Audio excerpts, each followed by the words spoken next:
Sometimes my genius is... it's almost frightening.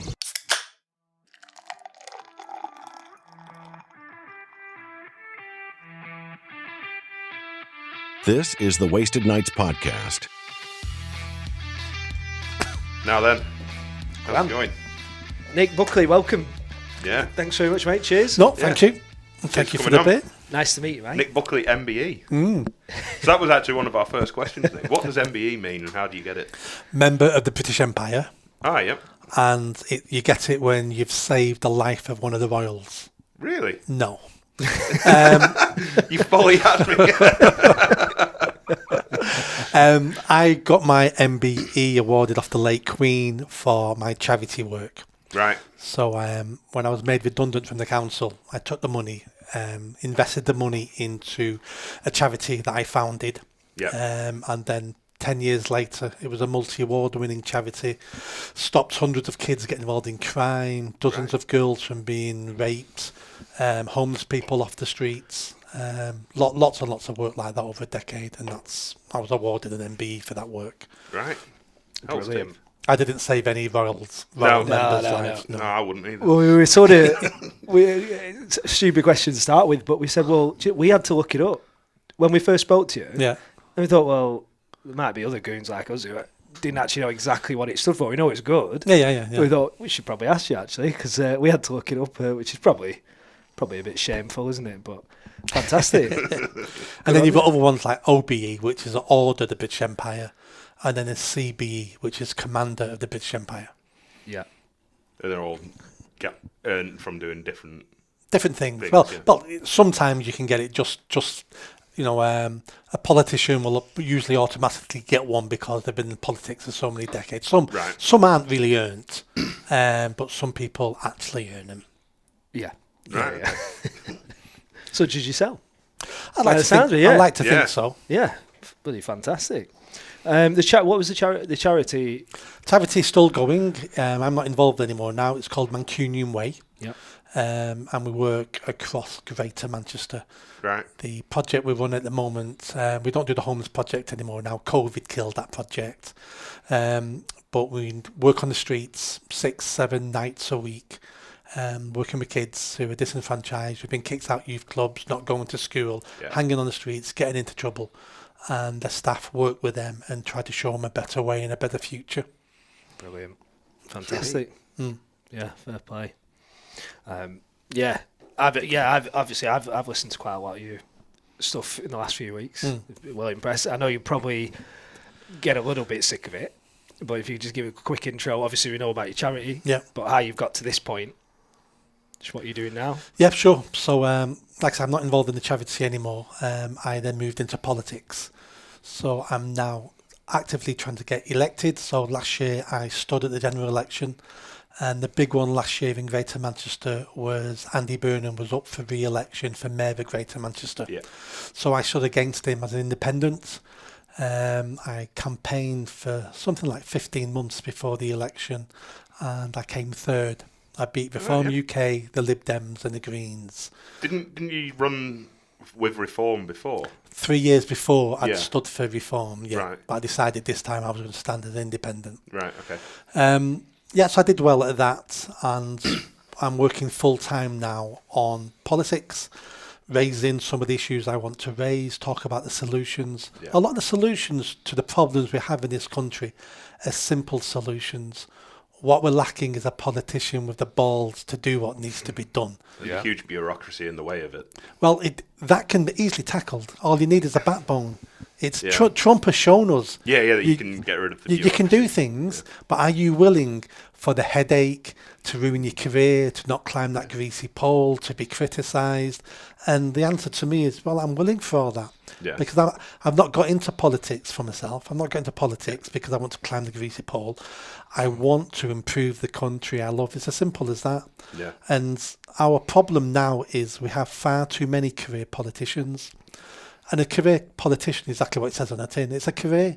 Yeah. And what you do when you're in your job, you want promotion. You're trying to keep your boss happy. You know, you want more money, you want a pay rise, and that's all these politicians do. Yeah. Is they want to keep in the job. They want to be elected and again. They want to be friendly with the party leader so they can get a better job and they can get promoted and be a minister and get that ministerial car and have private jets like David Lammy around the world.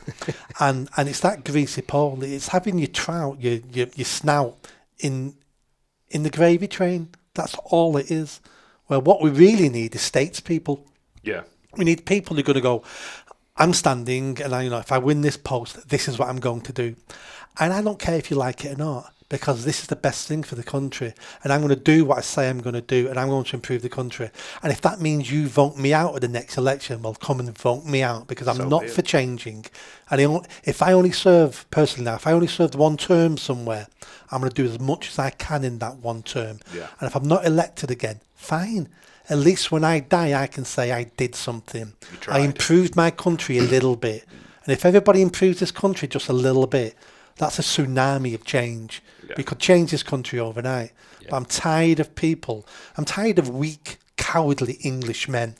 That's the problem we have in this country, is weak English men. It's not Muslims, it's not immigrants, it's not socialists, it's not the Marxists, it's not the woke idiots. All of them are problems. Yeah. It's weak English men who allowed all those problems to come into the country and then to propagate and to expand and to start killing this great nation of ours. Weak English men are the problem. And if you're sat listening to this and you're thinking to yourself, oh, there's no such thing as weak Englishmen, well, you're probably a weak Englishman. You need to open your eyes and see what's happening, and you need to take personal responsibility, and you need to start doing something yourself. I'm sick of people waiting for the state to fix their problems and fix everyone else's problems. If you're waiting for the state to do it, you're going to be waiting a long time. The state only makes things worse. It doesn't solve any problems. Only we can solve problems. And you start by solving your own problems in your life, then looking at your family and solving those problems, then your community, and then your nation. Stop having everything in your life a mess and then turning around to this semi-socialist government we have and go, yeah, this is a socialist government, but I'm probably talking about the last 50 years of semi-socialist governments, and saying to them, why can't you fix my life and make my life better? Well, they can't. They never can. And I've never understood why people would rely on the government for anything. It's because since post-Second World War, we've slowly turned into a socialist nation. Yeah. We're a socialist country, and the people are socialists and don't realise they are. And socialists always eventually run out of other people's money, and that's what's happening now. Yeah. We're running out of money. So that's we have run out of money. We have, yeah. I mean, we're trillions in debt. So that's why I've got into politics. And I'm working on this full time now. You know, some by-elections will be coming up. I'll be standing, hopefully, at one or two of them, and we'll see when the next general election is. And I don't think it's going to be 4.5 years from now. You think it'll be called sooner? 2 years max. Really? This country, this government's going to fall. Yeah. I don't know how they're going to fall yet. Could be many things that bring this every government down. week you think that this is going to be the thing that brings them down, though. Yeah. You know, there's something new every week. Yeah, but one of them will bring the government down. You know, it could be a war in the Middle East. It could be having to go to the World Bank for a bailout because our economy is crashing. It could be tariffs that Trump put on the UK. Yeah. It could be another huge terrorist attack. There's many things that could bring this government down. Yeah. That's something that I worry about. Is the fact that the next time there is some sort of terrorist, and there will be, without a shadow of a doubt. There's one always coming, Like something like Southport will happen again. Germany today. Yeah. Another example. Again, today. Germany. Yeah. For AFD, that's a great result. Yeah. But not. It's an awful thing to say. I know exactly. Yeah, no, I know exactly what you mean. But I worry that kind of condition of us being in the situation that we are will push the nation to build someone who is more of a fascist side because the people are so fucking angry and tired. And most people that you speak to are absolutely sick and tired of the state and the bullshit that we hear every day. It really does worry me. I wouldn't worry about a fascist in this. No, not country. fascist. I wouldn't worry about that here. I wouldn't worry about our political institutions. They're too old, they're too sensible, they take far too long to corrupt. Yeah. They're a mess now, but this has taken 30, 40 years to get this bad. We don't do anything quickly in this country. Our system's designed not to do things quickly. Yeah. In which case, when you have trendy things happening, we can't change that quick, which is a good thing. We want slow stability, and that's sort of what we have, even though it's not working at the moment. What the issue is the white backlash. Yeah. We saw it last week, or a couple of weeks ago in Sweden, where the guy killed so many immigrants, shot them all dead. That's going to start happening across the West. Yeah, that's what I mean. That's what I'm worrying about. That's going to happen because you can just imagine this. You've got disenfranchised young white men across Europe. Impressionable. Who have been treated poorly for decades, who have been told all the world's problems are your problems. Yeah. They can't... A lot of them can't get relationships because feminism has killed the dating market. So, most dating is done online now. Yeah. Most men don't even get swiped on dating apps. So they're lonely. They're frustrated. They've been persecuted. White men have been persecuted now, probably all my life, across Europe and the West. They're seeing immigrants come into the country. Some do very well, so they're envious of that. How can you do well and not me? Yeah. Some turn to crime. So now they're looking, going, why have we let these criminals in the country? Yeah. And others do nothing and sit on benefits. And they're going, you're sponging off me in my country. So everywhere you look at it, they're getting angrier and angrier and angrier. And then on top of that, some of these nutcase immigrants are killing us, or raping our children, or raping our mothers. And we're looking at that. And inside each man is that protection gene, where we're built to protect the tribe. Yeah. And some are more protective than others. But we're looking at that, and some of these men will be going, I need to do something. My life's crap. I've got nothing to live for. I could die for something, though. Yeah. I could die a hero. Yeah. If I killed 50 of them with a machine gun that I buy on the black market, I'd die a hero. They'll always remember my name. I will be like Richard the Lionheart. I'll be like Churchill. I'll save this nation. Yeah. I can see how this goes in people's minds, and it's extremely dangerous. And the only way we stop this white backlash is decent politicians who get a grip of the issues that we all know are the issues. Yeah. It's mass migration. It's radical Islam. It's criminals everywhere, and criminals being caught and not even being punished. Yep. People not being deported after they've committed crimes. If you can't deport a foreign paedophile who's raped our children, well, what's the system for? There is absolutely no point in the system being there. Exactly. If you can't do anything. We have enough white, English, Christian paedophiles in this country. We don't need to. We've not got a shortage. No. We don't have to import more, shouldn't we? There's a shortage, guys, of paedophile shit. Yeah. Pakistan, can you send us some more, please? Yeah, here's fucking everyone. Yeah. We've got. I've had many paedophiles arrested. They've all been white Englishmen. Yeah. I've never had an Asian arrested for paedophilia. I've never come across one. But we know they exist. We know white Christians are paedophiles. So we don't need to import. It's across every demographic. It's not. Of course it is. It's not a certain race. No. Problem. Yeah. Or as far as the stats tell you. Yeah. It's certain types are. So I mean, if you're looking at grooming gangs, then it's predominantly Pakistani Muslim heritage problem. Yeah. But if you're looking at paedophilia overall, it's every community, every group, everything, everywhere. But certain communities are more prolific in certain crimes in certain ways. But every community commits crime.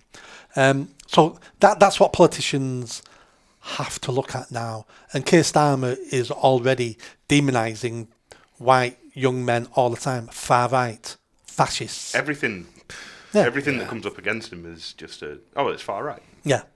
Like every time it's. Yeah. But that's worked for 50 years. It's worn it out because the far right is a really dangerous thing.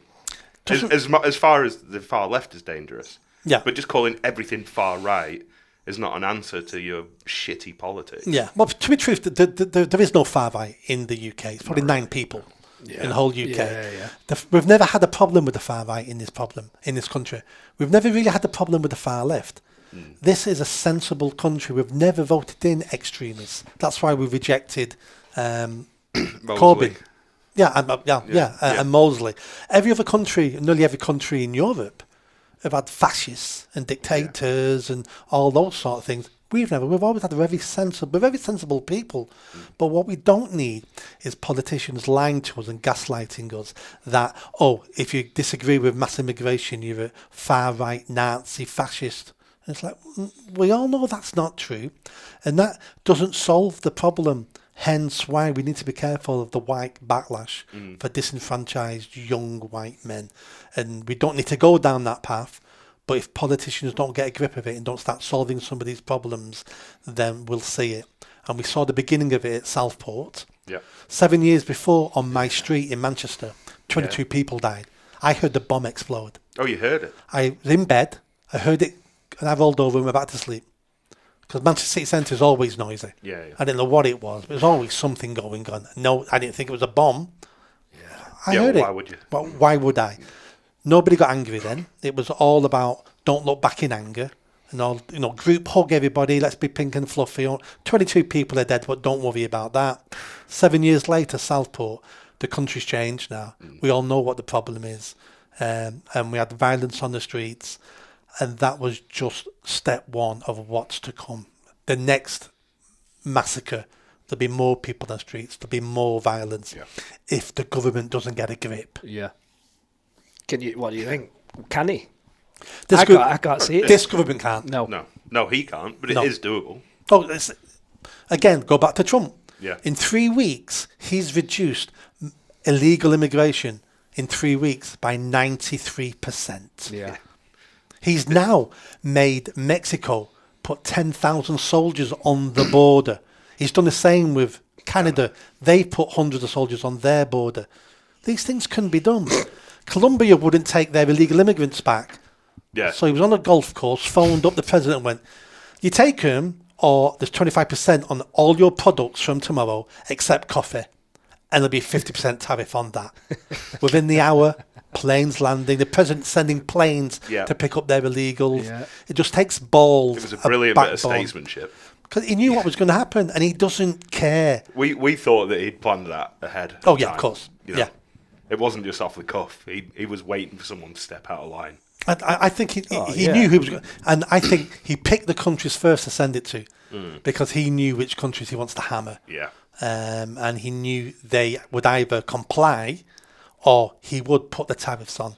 And either way, he knew that would scare every president across the world. And they'll all go, he means business. I might as well just do as I'm told straight away. Yeah. And it's worked. Yeah, shit, yeah. And we've got a president, we've got a leader of a nation in the Western world who's putting his people first.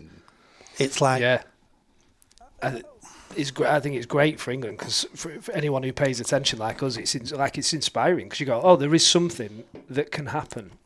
All my lifetime I've been told we can't fix any of these problems. We can't stop mass migration, we can't deport anybody, we can't cut red tape, we can't leave the EU, we can't do this, we can't leave the European Court of Human Rights, we can't do this, we can't do that. All my life I've been told why politicians can't do anything. And him in 3 weeks has just shown the world everything can be done. Yeah. Everything can be done. You just need to want to do it. Yeah, it's exciting. Yeah. For sure. Yeah. Well, I'm excited. Yeah, it gives you hope for any country, doesn't it? It's, you just think, right, okay, so if they can do it there, or it might look a little bit different over here, but it can be done. It can be done. And it will start filtering through here and across Europe because the people, especially with social media, people are going to be looking what he's doing going, I want that here. Yeah. I want that here. And what politicians do is good politicians listen to the people, know what they want and where there's votes and go, I'm going to start saying I'm going to do that. Yeah. And that's how we change the country. Yeah. Oh, hopefully. Hopefully. Is there anyone that... I'm not asking you to give an endorsement, obviously, but is there anyone that is doing that? Obviously, we don't know what to think of Nigel. I can't make him out whether he's genuine or he's an absolute fucking fraudster. Genuinely, that's how I feel. Yeah. I get asked this I all like the his time. policy, Yeah. I get this asked all the time. My answer is, pretend all the political parties are buses. Yeah. And you've got a destination you're trying to get to. Mm-hmm. If one of those buses is going, it says they're going to your destination, jump on the bus. The second it takes the wrong turn and you realise it's not going to where you want it to go, get off that bus and get another form of transport to get to where you want to go. At the moment, the only bus in town is Reform UK. Yeah. So I would get on the Reform bus, and if Nigel turns out to be a liar, or Reform go the wrong way, then I'd advise people get off the bus, and another bus will be coming along. And it might be UKIP, or it might be another party, or someone might set something else up. It could be Ben Habib setting a party up. I don't know what's coming next. No. But we need to look at, we only can make choices of the things that are in front of us. No political party is perfect because they're run by humans, and we're not perfect. You can't agree on every single policy that a party makes. So look at the broad scheme and go, which one of those crap parties is the least crap? Yeah. Pick that one until another party comes along that's slightly less crap than that one. Then support that one. And that way, over time, we sort of push the parties into the way we want to go. Okay. In a democracy, the people always get the government they deserve. Yeah. Yeah. I have that written down, actually. I thought it was quite impressive from your book. I thought it was quite a good comment, actually, especially when you talk about like weak English men at the moment. It's what we deserve. We've not stood up. We've not done anything about it. Yeah. How many people do you know go, oh, I'm not going to vote. It's as bad as each other. And it's like, you're the problem. Can you not see you're the problem? Yeah. You know, our forefathers, some of them died to get us to vote. You know, poor white working class people like you, we've only been voting, slightly over 100 years. Yeah. It was 1918, December, when poor white working class men got the vote. Is that right? Yes. Slightly over 100 years, and people died for that. And now, 100 years later, it's like, oh, I'm not voting. Well, what do you mean you're not voting? Well, I had a friend of mine. I voted twice now, Nick, and they never won. Doesn't work like that. It's not a lottery. You don't only vote when you know your side's going to win. Yeah. That's pathetic. But we all need to take more personal responsibility. Yeah. Because that's the only way this country is going to get better. Yeah. I feel like since I've been here, I've been lecturing you. No, but that's why we asked you to come on. I thought it was a great intro. I was fired up after the first 5 minutes. I thought it was brilliant. No, you're here to teach us. We're not, you'll spend a lot of time with politicians or political minds. We're not. We're two lads having a beer. We're learning. Yep. But yeah, we're coming from a bit of a different angle, isn't it? We've no idea how the political system in this country works. Yeah. You see what's given to you on the media from when you're a kid, and we've been away from it for a long time. Then we come back to just a fucking shit show. We thought, well, we best learn about it. Yeah, and a lot of it's from this podcast. But as you start to learn about it, and I think it's an age thing as well, as you start to become a little bit more passionate about it. I'm pretty sure. A lot of lads turn 30, and not everybody, a lot of people will be younger, but you start caring about your environment a bit more, don't you? It's because you put roots down.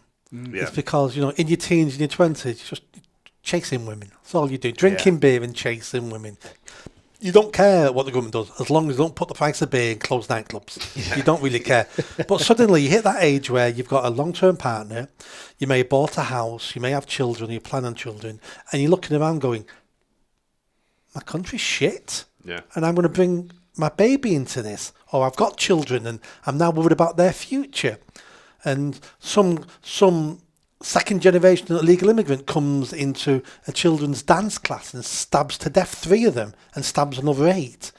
Or 100,000 poor white girls have been gang raped over the last 30, 40 years. That is an absolutely outrageous number. If it was 1,000, you'd be fucking upset. Yeah. Oh, it's over 100,000.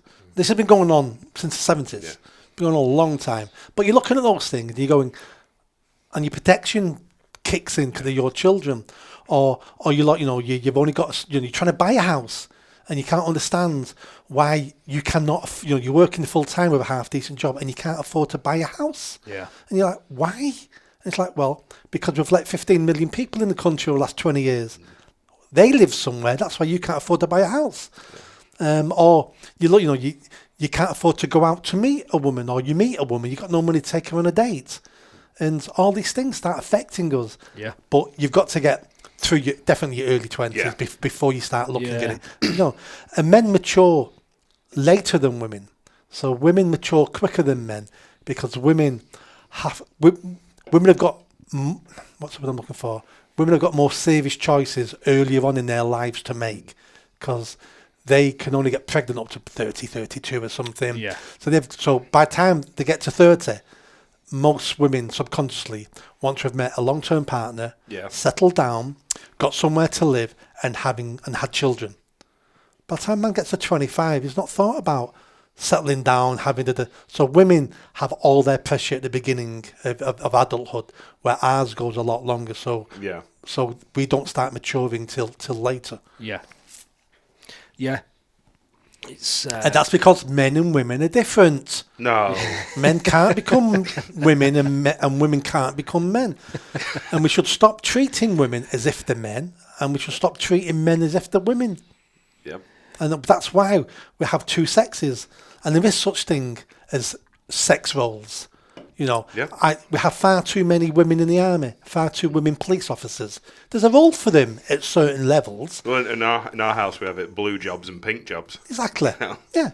And we take it as a piss. Yeah. We're taking the piss, but it's kind of true. Yeah, of course it is. And there's nothing wrong in that. That's how we've lived as a species for hundreds of thousands of years. And then suddenly, last century, we think we know better than 100,000 years of development. Yeah. And we think, do you know what? Let's get rid of all these things because we don't need them. Well, maybe we needed them because look at the state of society now. Fatherlessness, divorce. You know that we abort 250,000 babies a year in this country. Really? That meant 250,000? 250,000 abortions a year in the UK. That's babies murdered in the womb. How can we, as a society, not look upon that and go, there's something wrong here. There's something wrong. Our society is falling apart. Yeah.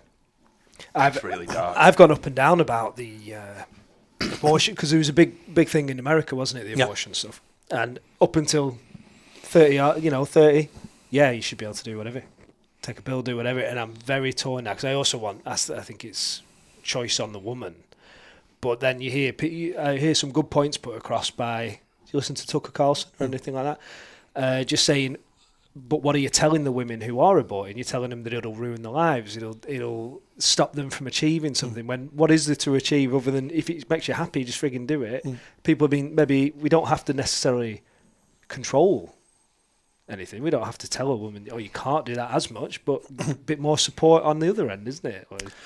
Don't drill into people's heads that it's going to ruin your life. Our society, the UK now has free contraception. There's something like 30 different types of contraception, all free on the NHS. And we have more unwanted pregnancies than ever before. Yeah. How does that match up? How can you have 30 different types of free contraception paid for by taxpayers that any woman, any girl, not to be a woman, any girl can get anytime they want, and we have more and more unwanted pregnancies? Those two things don't make sense. Yeah, what is going on there? Exactly. I'm not too sure. I've not got the answers. Yeah. It's a lack of responsibility on the part of women.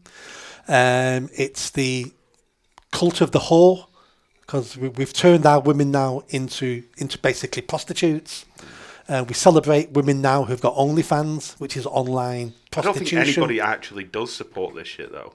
It's just something that you see online. Like, no one actually supports any of this, does he? Your membership counts as support. Yeah, fucking right. Lots of people support it. You just go on any mainstream newspaper, they're always doing stories about how this girl was a secretary or a tea lady on minimum wage last year. That can't be true. And then some would make a lot of money, but hardly anyone. It's like 1% of the 1%. But they're the ones they advertise then, and they're the ones that do the stories on and do the documentaries on. Yeah. There was a girl who started on her 18th birthday and retired on her 19th birthday in America, and she made 50 million in a year. Oh, was it that on the Dr. Phil? I can't remember. Yeah, it was. Yeah, so one or two women have made money on it, but it's worse than that. You go out, I'm older than you guys, so I've seen the way women dress over the last 40 years. Women now dress like pole dancers and strippers. It's the least they can wear. There's no modesty anymore now. There's no decorum. Women have lost their way. And the reason why women have lost their way is because white English fathers have lost their way. Because we don't have English fathers now in the home. Yeah. Looking after their children, bringing them up right. We all think that only boys need fathers. Girls need fathers as well. It's the fathers who teach girls about respect and self-respect and what men want and what men will say to you to get what they want, and how men are liars and how you can spot good men from bad men. And that's why, 100 years ago, that's why your parents, especially your father, would be involved in picking your future husband. Yeah. Because we by meeting a man, we know bad men when we meet them. Yeah, immediately. Because it's in us. Women don't, because they don't know that many men. So fathers help pick better husbands for their daughters. Why wouldn't they? They love their daughters. They want the best for their children. Of course they would pick the best partners for them. But we've lost all that. And the biggest thing we've lost in my lifetime is social shame. No one's shameful anymore now. Doesn't matter what you do. When I was a kid, my mum would say to me, "Don't ever bring the police to this door." Yeah. No one says that anymore now. Who cares? Yeah. And we started losing that with shows like... But there's been respect for the police lost as well. They've lost that themselves. Yeah. They've lost that themselves. If you can't respect them, you can't have shame for them coming to your door. No. But it's like anything now. There was shame about being a single mum. There was, I was raised by a single mum in the 70s. I was the only kid I knew from a single parent household. 50% of the kids now live in single parent households. So things have dramatically changed. English men and English women have lost their way of raising their children in the wrong way. Yeah. And over time it's getting worse and worse. Then add on top of that, mass migration, multiculturalism, and this is why we're in this mess. Yeah. Yeah, with the father stuff. I think it was you talking the other day on another podcast, and the fella come out with the stat about if a kid grows up with no father in the household, a certain amount of percentage worse.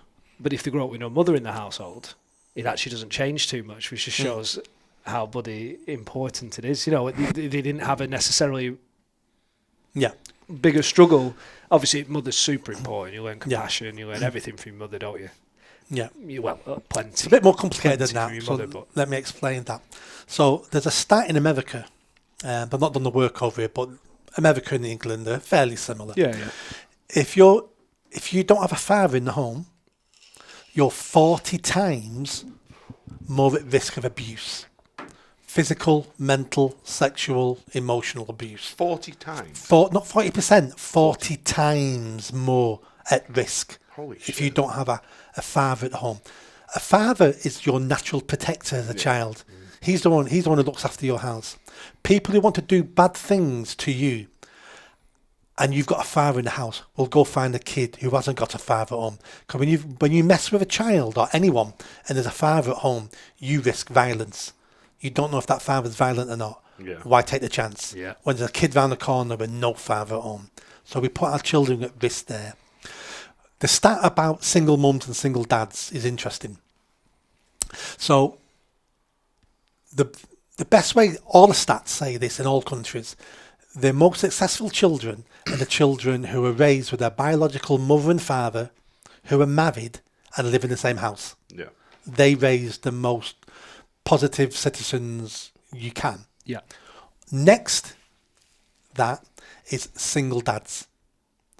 And people go, "I don't believe that." No, I Well, was thinking that. There's a reason for that. First of all, males are more likely to have better discipline and not take crap. But that's not as simple as that. That's not the answer. The answer is the men who are willing to be single dads are the best of men.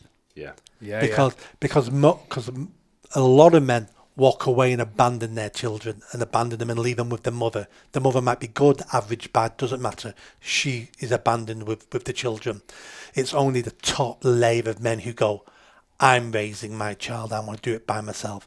So that messes with the stats. It's not to say that fathers are better parents, or it's not to say mothers are worse parents. And we need to get away with the war of the sexes. Yeah. Fucking means the answer's simple. 50-50. No, the answer's simple. Both of them aren't as good as a married man and woman living in the house. That's what I mean by 50-50. So we need them both in the house. It's not one or the other. Yeah. You know, you need a mother just as much as you need a father, just in different ways, and vice versa. This isn't a war of the sexes. No. If there's many animals who will impregnate the female, and last time they see the female, I think tigers do that. Many animals do that. We don't. And the reason why we don't is because our offspring need two parents to raise them. There's a reason why we have to do it. And we can see the results when we don't do it. Prisons are full of it. Something like 85% of all men in prison in the UK come from single parent households. It's a wild statistic. Yeah, it's amazing, isn't it? Yeah, actually wild. Yeah. Wow. Yeah. And it's sad it's not always to anyone's fault as well, is it? Sometimes it happens. Obviously, there is a problem with. It's always someone's fault. I'm not having people say it's no one's fault. It's always someone's fault. Sorry, I mean, if father passes away or something bereavement. Rare. Bereavement. Yeah. There's no one's fault of bereavement. But when people say she's evil, I left my wife because she's evil, she's a Nazi, she's mental. Well, all that might be true, but she was like that when you met her. Yeah. So really, what you're saying is you're a poor judge of character. You didn't do the homework to vet your future wife who's going to bear your children. You didn't vet them good enough. The signs were there, but you were too busy getting pussy to care, weren't you? That was, at the end of the day, that's what was wrong. Yeah. You should have realised that you were going to spend the rest of your life with that woman. You should have picked a better woman. So what you're saying is that you should always take 100% responsibility for everything that you do in your own life. It's the only way you improve. Yeah. And same with women. I say to women all the time, oh, he's a pig, he's a cheater. Oh, how did you meet him? Oh, he was going out with my friend and we had an affair. Well, you knew he was a cheater when you got with him, and didn't you? How could you cheat with him and then think he's going to be faithful to you? Yeah. So all the signals are always there, but we become too lazy, too self-centered, and the back of my mind all the time is, if I make mistakes, the state will sort it out. So it doesn't matter if I'm a single mum now, the state will pay all the bills. Doesn't matter if I get this crazy woman pregnant and walk away, the state will raise my children for me. The state keeps taking away our personal responsibility, and the more it does it, the more we keep making the wrong decisions because we don't have to take responsibility for our wrong decisions. Yeah, it gives you an out, doesn't it? And you can walk away with you. Well, still shouldn't have your head held high, but some people might. But now there's no social shame either. Yeah. No, I know people who have got multiple children by multiple women, and it's no social shame. Yeah. The next woman they meet doesn't even think it's wrong. So he's got 5 kids by 3 women, and now you're with him. Mm. Are you mental? Are you mental? What's so special about you that you're not going to end up the 4th one with the next 2 kids? What's special about you? Is that because we were all told that we were special in school? It's because there's no consequences to our actions. 150 years ago. There is consequences to your actions, though, if you live your own life in your own way. You have to explain that to me. Sorry. So I don't know where I was going with that. I fucking hate anyone telling me what to do at any point. Yeah. I really don't take instruction very well at all. No. No. Exactly, yeah. But I can never understand why people would want someone to tell them how they can and can't live their life. It fucking baffles me. It's because it makes your life easier. The second you take it doesn't sound fun. It's not fun. It's just easier. Yeah. It's worse. You become a slave, but it's easier. Isn't it easy being a slave? You get told when to wake up, when to go to sleep, when to eat, how to work, how long to... It's easy being a slave. It's not a nice life, but it's easy because you have no decisions. That sounds harder than what I do, though. In one way, it isn't, because they call it being institutionalized. So it happens with people in prison. So some people come out of prison and can't cope in the real world because I don't know how to make decisions, because everything's been done for me or done to me or for me, and I've just followed instructions. Not everybody's a leader. Not everybody not everybody has that get up and go about them. You know, most people are sheep, and that's not an insult to them. But most people, you can't have a tribe of leaders. They kill each other. Yeah. That's why there's only ever a small percentage of people in any group who are potential leaders. The rest are just quite happy, following to a certain extent. And that's what happens when you're institutionalised. I've worked with lots of people sleeping on the streets, and that's really what happened to them. I call it learnt helplessness. And what happens over decades is the state has intervened in their life from being a child. And every time there's a problem, the state jumps in and fixes it for them, or makes their decision for them, or takes their kids off them and now the kids are gone, or puts them in a B&B. But they never get to make choices and see what happens once they make a choice and where that leads to, and how then they can change that choice to go that direction. All their choices are done by other people, and over decades they become helpless. Yeah. And they can't make decisions for themselves, and they don't want to make decisions themselves because they know once I make this decision, if it goes wrong, it's my fault. Yeah. I'd rather not make the decision, because then I've left it to God. I've left it to the voodoo priestess. I've left it to, the four-leaf clover. I've given my responsibility to something else. So if it goes wrong, it wasn't my fault. And lots of people want to live like that. Yeah. That blows my mind. Yeah. In my way of thinking, anyway. Yeah. But we've discussed it before, is society doesn't even run without them people now, does it? The people who are willing to get up in the morning, go do maybe a simple job because they don't want to pay any attention to anything. Yes. And they can shut their brain up and they can go and just do something. A job's a job. Every job's great. No judgment on that. But you need them people who can just crack on every day and just not really change it up. And you need that. But sounds fucking miserable. Yeah. It does to us and to a lot of people, because we couldn't do it, did they? But no. It's a bit like, imagine a football team. You're not going to win any games if all 11 players are Ronaldo. Yeah. You'd have a good chance, though. I don't think you would. I know what you're saying. But shit defence. You need different people with different skills, with different temperaments, doing different things. And not everyone can be the striker, can be the one who goes and gets the ball and scores the goals.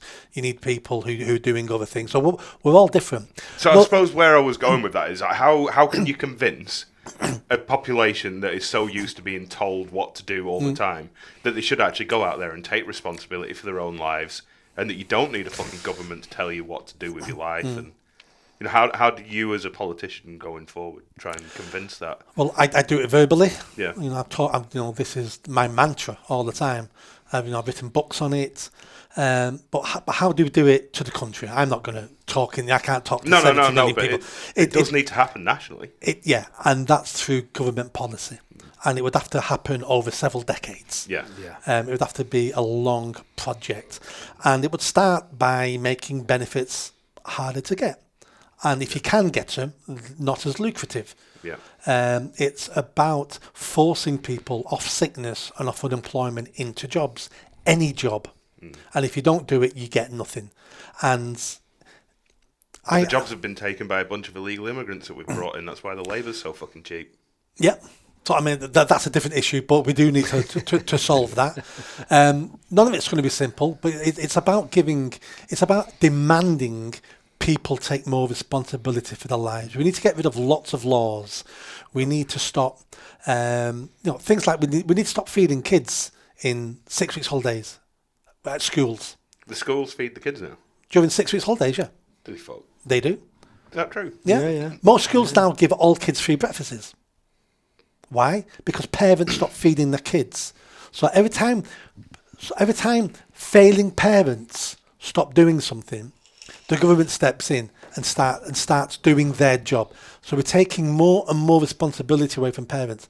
And some lazy parents go, "Oh, if you're going to be fed at school, well, just go to school and get fed. I don't have to get out of bed now either." Yeah. Just we need to force people to start being responsible for them and their families, especially their children. Yeah. But we keep taking it away all the time, and we tax people too much. Yeah. And that would be the incentive I would do. I'd say, you're all going to have a lot more responsibility. There's going to be less state services.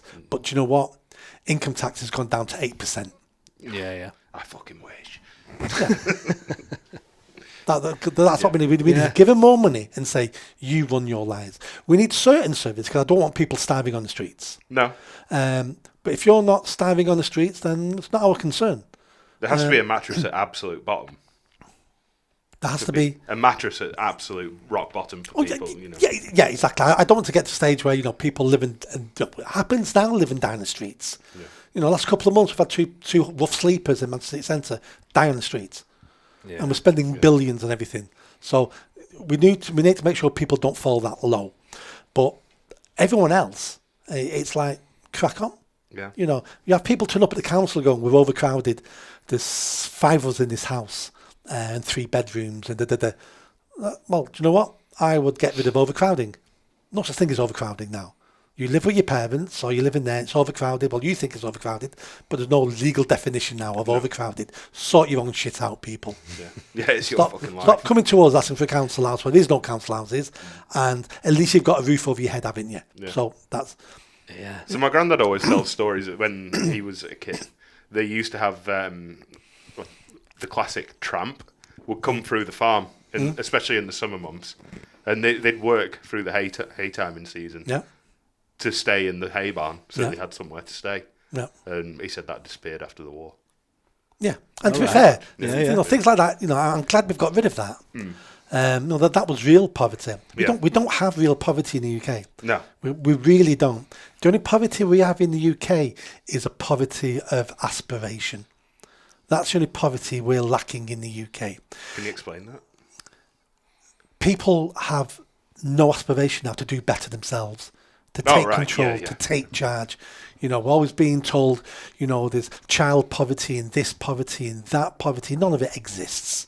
It's all made up by socialists, sat in universities with equations and stats going, if we do this and add that and take that away and multiply it by that, we can pretend that we've got 1.5 million poor children in the UK. Let's put that out in the news and we'll get more money. Poverty does not exist in the UK the way most people think poverty is. Yeah.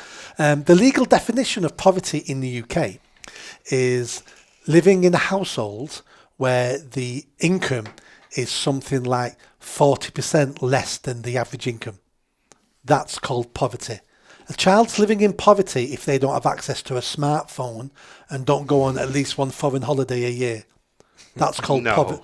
These are all legal definitions that the government abides to. So when you hear government stats about poverty or homelessness and stuff like that, those stats are meaningless because those titles don't mean what you think they mean. Yeah.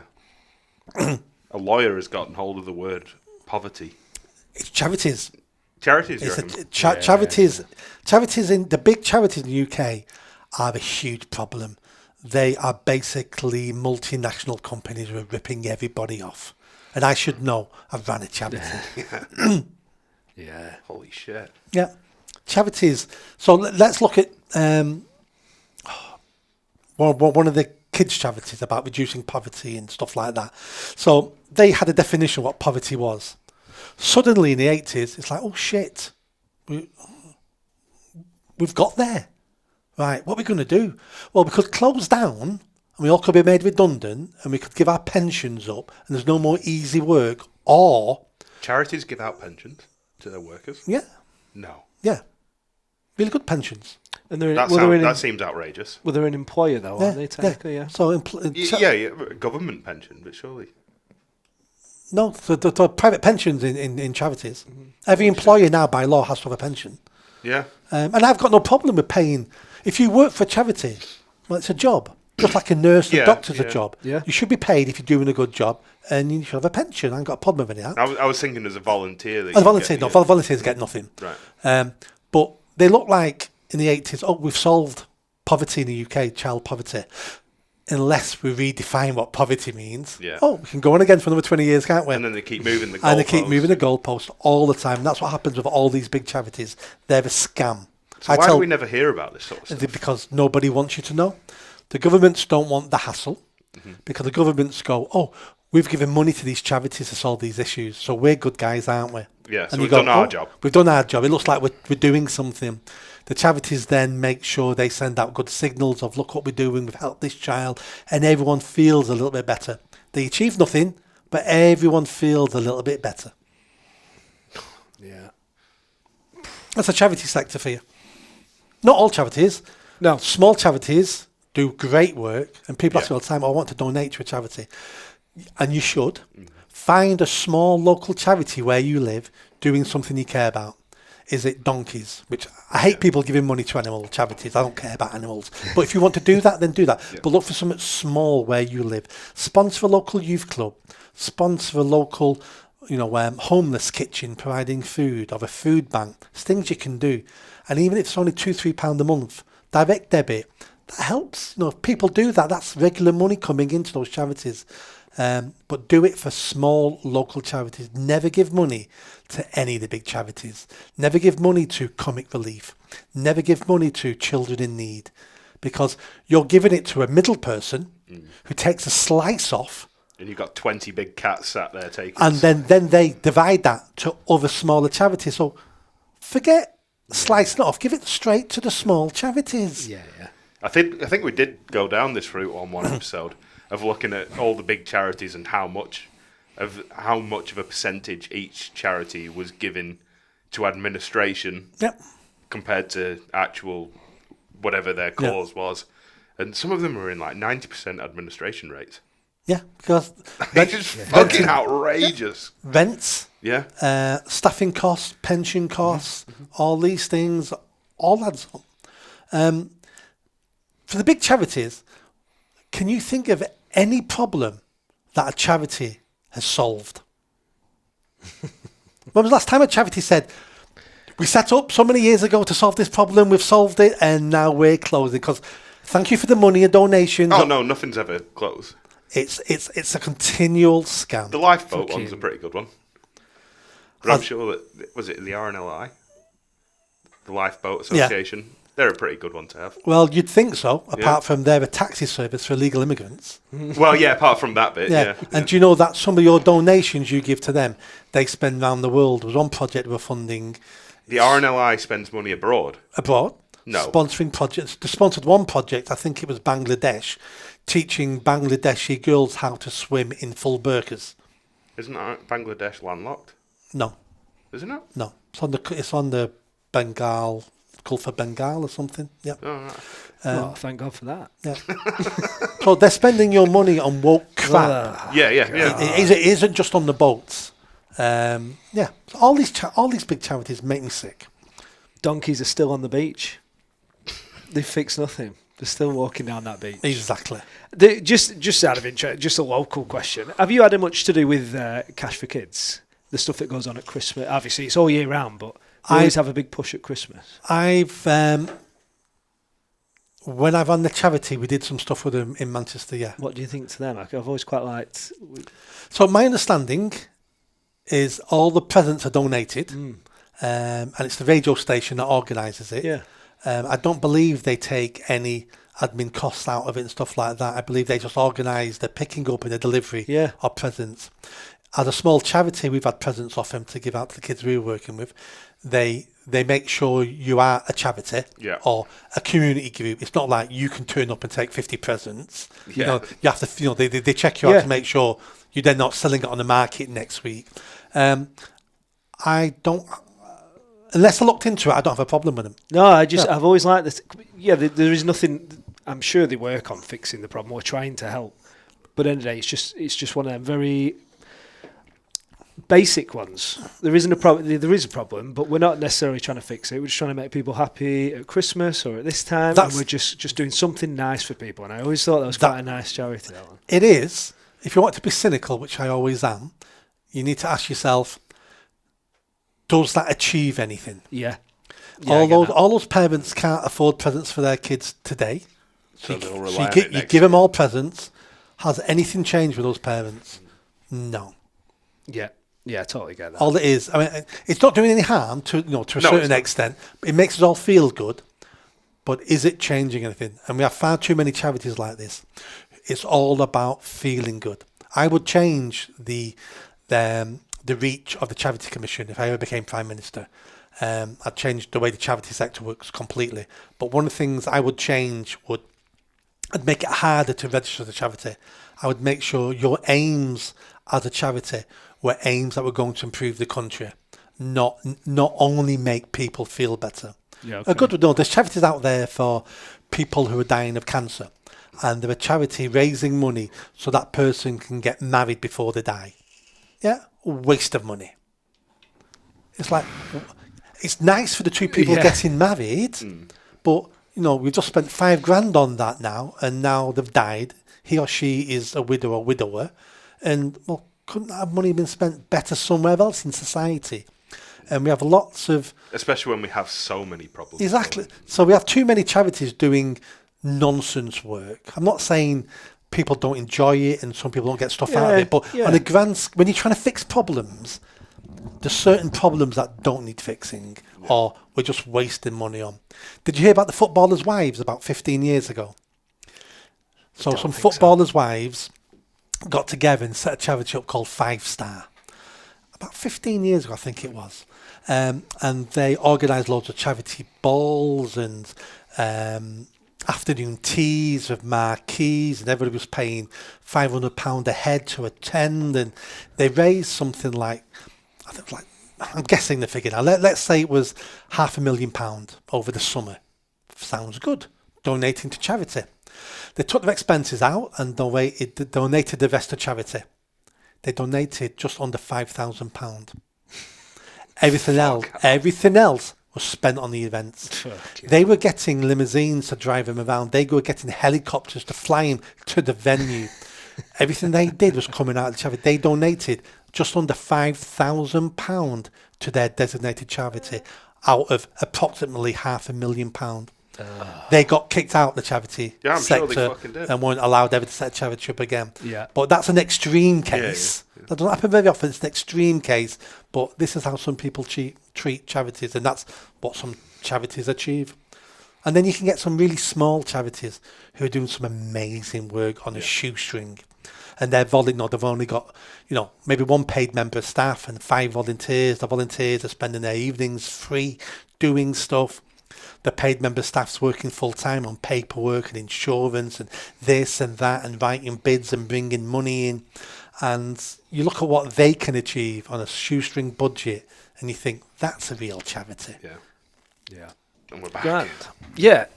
Get off the negatives. Well, not negatives, but the problems with the world. You'll introduce it, but so you pretty much just released the book, haven't you?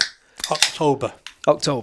Yeah. So do you want to tell us a little bit about it? Yeah, it's my 4th book. This book is called England, My England, The Death and Resurrection of the Greatest Country Ever to Exist.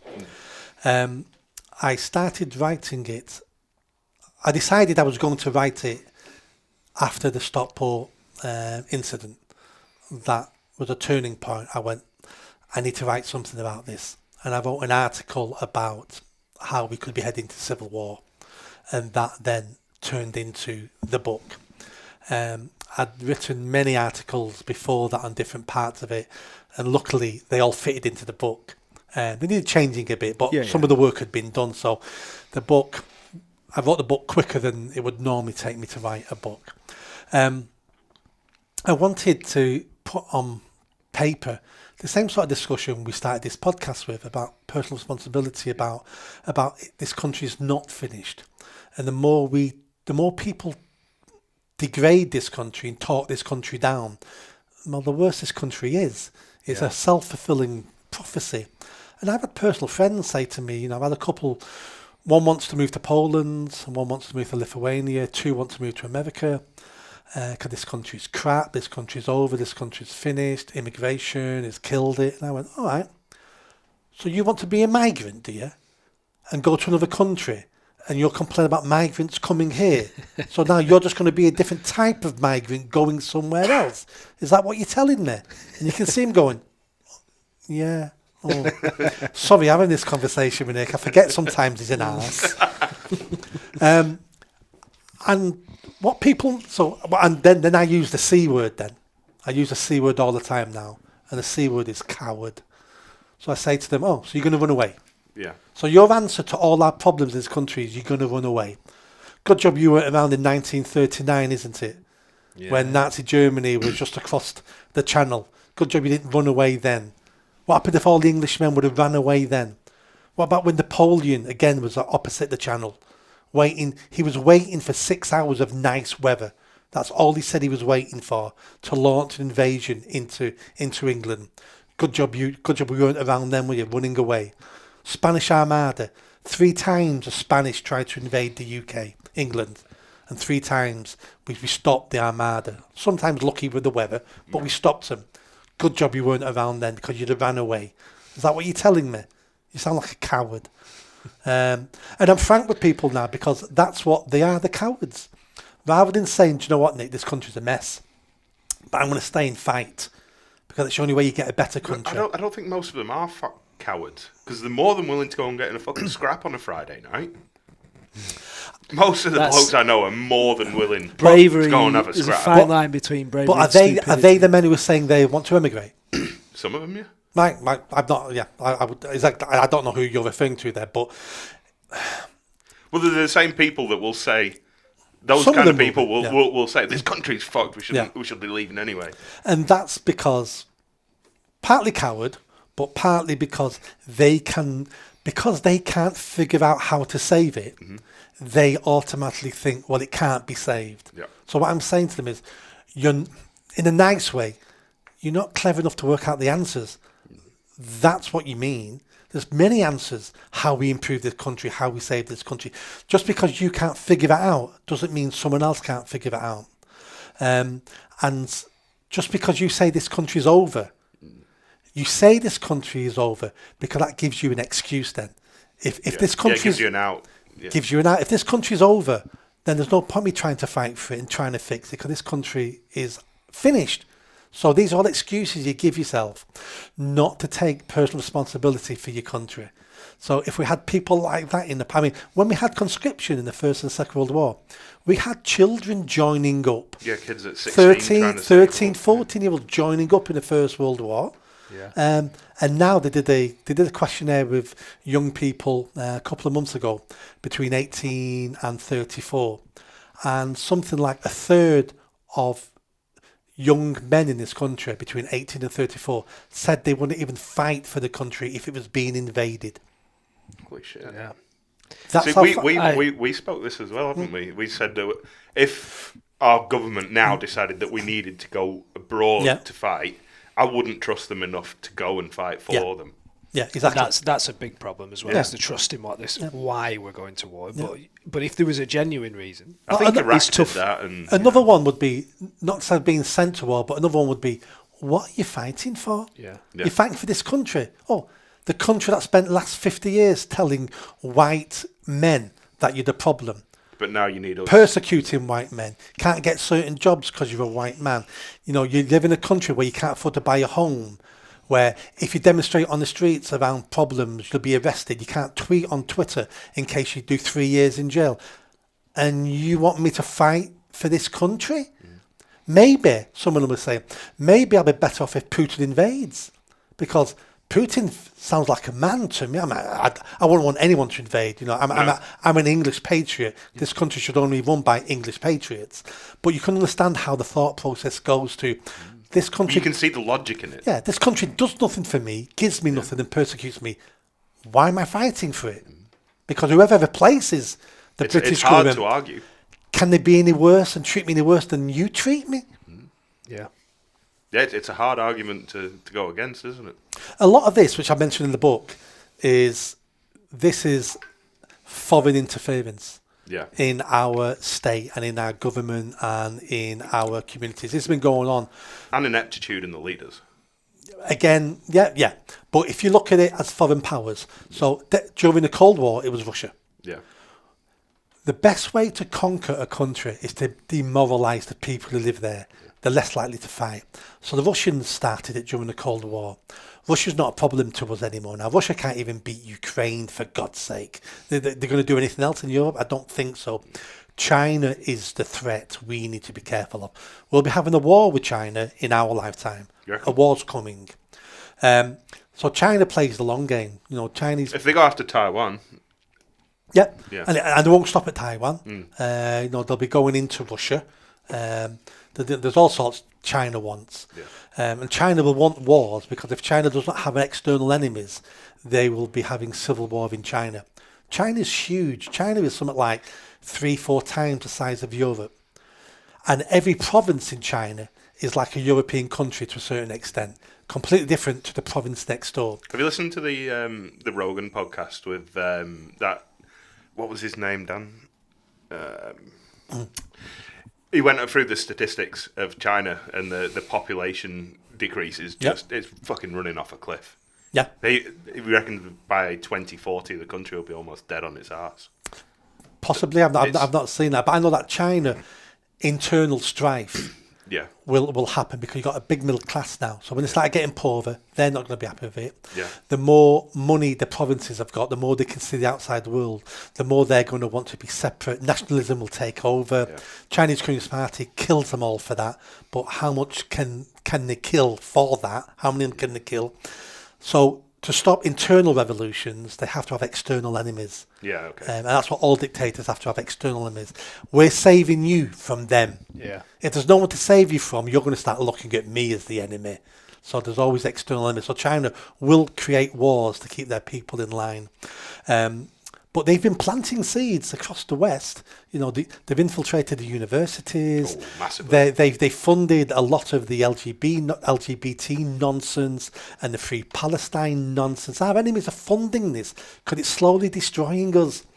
We're doing the same in some other countries. Oh, yeah. This isn't new. People have always done this throughout, millennia. This is what you do before you have wars. You try to demoralise your enemy, and that's happening to us. And young people are demoralised. The country's demoralised. We don't trust anyone. No. We don't know our neighbours anymore now. We're too transient. You don't live in the same house for that long now. You don't know your neighbours, your children, don't grow up in the same area. You're not involved in the community as much. In the community, these are all things that are making us unhappy and depressed. And then you wonder why 20% of women in the UK are on antidepressants. You wonder why 5,000 men in England and Wales kill themselves every year. Because we're unhappy. Yeah. We don't know why we're unhappy. And we end up buying stuff, and that makes us happy for 30 seconds. And then we're unhappy again for another year till we buy something else new and expensive and shiny. And that makes us happy for 30 seconds. But what really makes us happy is family, friends, children and community. That's what makes you happy. Women are on antidepressants because many of them are not having children. That's the greatest gift to a woman, is to have a baby grow inside them and then give birth and be a mother. No, women are semi-divine. No, they create life. It's amazing. Yeah. But feminism have told women that's a crap job. Men will get you pregnant to control you. The best thing you can do is have a career. Have a career? How many women do you think lie in a deathbed going, oh, if only I could have signed that deal with Fujitsu, I'd have been so much happier. People lie in their deathbed saying, I should have been a better son. Yeah. Should have been a better wife, a better husband. Yeah. That's what people say in a deathbed. And that's because when you're dying, you realise what was important. And all this other bullshit we have isn't important. It's family, it's children, it's friends. Is it because we don't hear that from our grandparents anymore? They just get shoved in a care home and... That's almost as bad as the abortion issue. Yeah. So that angers me more than anything. What do we do now with our old people? We dump them onto the state, don't we? So the state can look after them. The state can employ immigrants to wipe their ass and look after them on minimum wage, who then abuse them. Yeah. Because we don't want them. We see old people now as a problem. I'll put you in a home. And that's what it started in the last 30 years. Before that, we had intergenerational households where, there's a reason why we live so long. There's a reason why we live into our 60s, 70s, 80s. Most animals, once you've gone past your reproductive benefit of being able to have children, you die. Yeah. Some intelligent animals like elephants and us and some other animals, once you've stopped reproducing, we carry on living. And there's a reason for that. That's because we're needed to raise our children's children. Yeah. That's why we live so much longer. It's difficult raising children. So grandparents are extra sets of parents who can look after children when the real parents are going out working, hunting, killing, collecting berries, toiling the farm, whatever. When those parents get stressed with their children, you hand them over to your to the grandparents. That's what they're there for. Grandparents have a wealth of knowledge. They're the ones who are then with a new type of education to their grandchildren about what it was like in the olden days. This is how you do baking. This is how you do this. How you do a bit of gardening. Grandparents are valuable in the bringing up and education of their grandchildren, but we see old people now as a problem. And what do we do with problems? We expect the state to sort that problem out. We treat our old people appallingly, and it's a shame on all of us. And there's good money in it. There is, but they don't get the care. And No. I don't care if they get the care, and I don't care who's taking the money. We have personal responsibility. We have responsibility for our parents, just like they had responsibility for us. And this is another example of us dumping our responsibility on other people. And I know people will be screaming at this podcast because they've done it, and they're going, but we both work full time, and how can we look after them? And we've got them a nice home, and it costs us a fortune. Well, good for you. You shouldn't be working, should you? One of you should be at home. You know, there's ways around this. They should be living in the house with you, not 4 miles away. Yeah. How many children now live miles away from their parents, other side of the country, other side of the world? Yeah, we did. Yeah, yeah, we did. Yeah. And we both moved home because we said something wasn't right. You had to be around your family, which is interesting because as we get more involved with what we're doing, we're starting to realise that even more. It's all relevant, isn't it? But don't forget, your parents weren't that old when you were gone. I'm talking about, they weren't. I'm talking about elderly people now. They know we abandoned them. We just abandoned them. And I know deep down inside, in the heart of every child who does that, there's something niggling in them. There's something there going, I know it's convenient. I know everyone else is doing it. And I'm going to do it. But deep down inside, they know they shouldn't be doing it. Just like abortion. We all know it's wrong. And you might be able to convince yourself otherwise. People say, oh, well, would you make a 14-year-old girl who was raped by her father have that child? And it's like, that never happens. Out of the 250,000 babies being killed in the UK, that might be once. That might be once in that year. Yeah. So that isn't the answer, is it? And we all know. And there should be exceptions for that circumstance. I just said that a few years ago. Yeah. But I've become harder on this now because my answer to that is, so because an evil father did something evil to his daughter, we're now going to kill an innocent baby that did nothing wrong to anybody. Yeah, I get where you're coming from. I understand it. I don't think that you should have to force a 14-year-old to go through the shame of having her fucking father's daughter because she was raped by him. How about she gives birth, wants the baby, and then if she wants it, yeah, fine. But if she doesn't, but how about 2 weeks later she decides she doesn't want it because every time she sees the baby, it reminds her of being there. Can she kill it then? Of course not. So why does it matter if the baby's outside of the womb or in the womb? Well, there should be a very short period. You shouldn't be allowed to have an abortion like 3 hours before fucking labour. You can in this country. No, you can't. You can. People think in this country it's a 24-week limit. Yeah. So the problem in the US is that we're upset because it was a 28-week limit, which is outrageous. Every state was different. Yeah, on average. In this country, anyone can have an abortion up to 24 weeks. 24 weeks? 24 weeks. But you can abort a baby in this country up to the hour you give birth, as long as you get a doctor to sign it off. And it happens every year. Not many. No. Not many, but we can abort babies. I mean, I'm hoping that there's some serious medical conditions for that. Well, you'd think so, wouldn't you? Yeah, you can abort a baby on the day of birth if it has a club foot, if it has a cleft palate.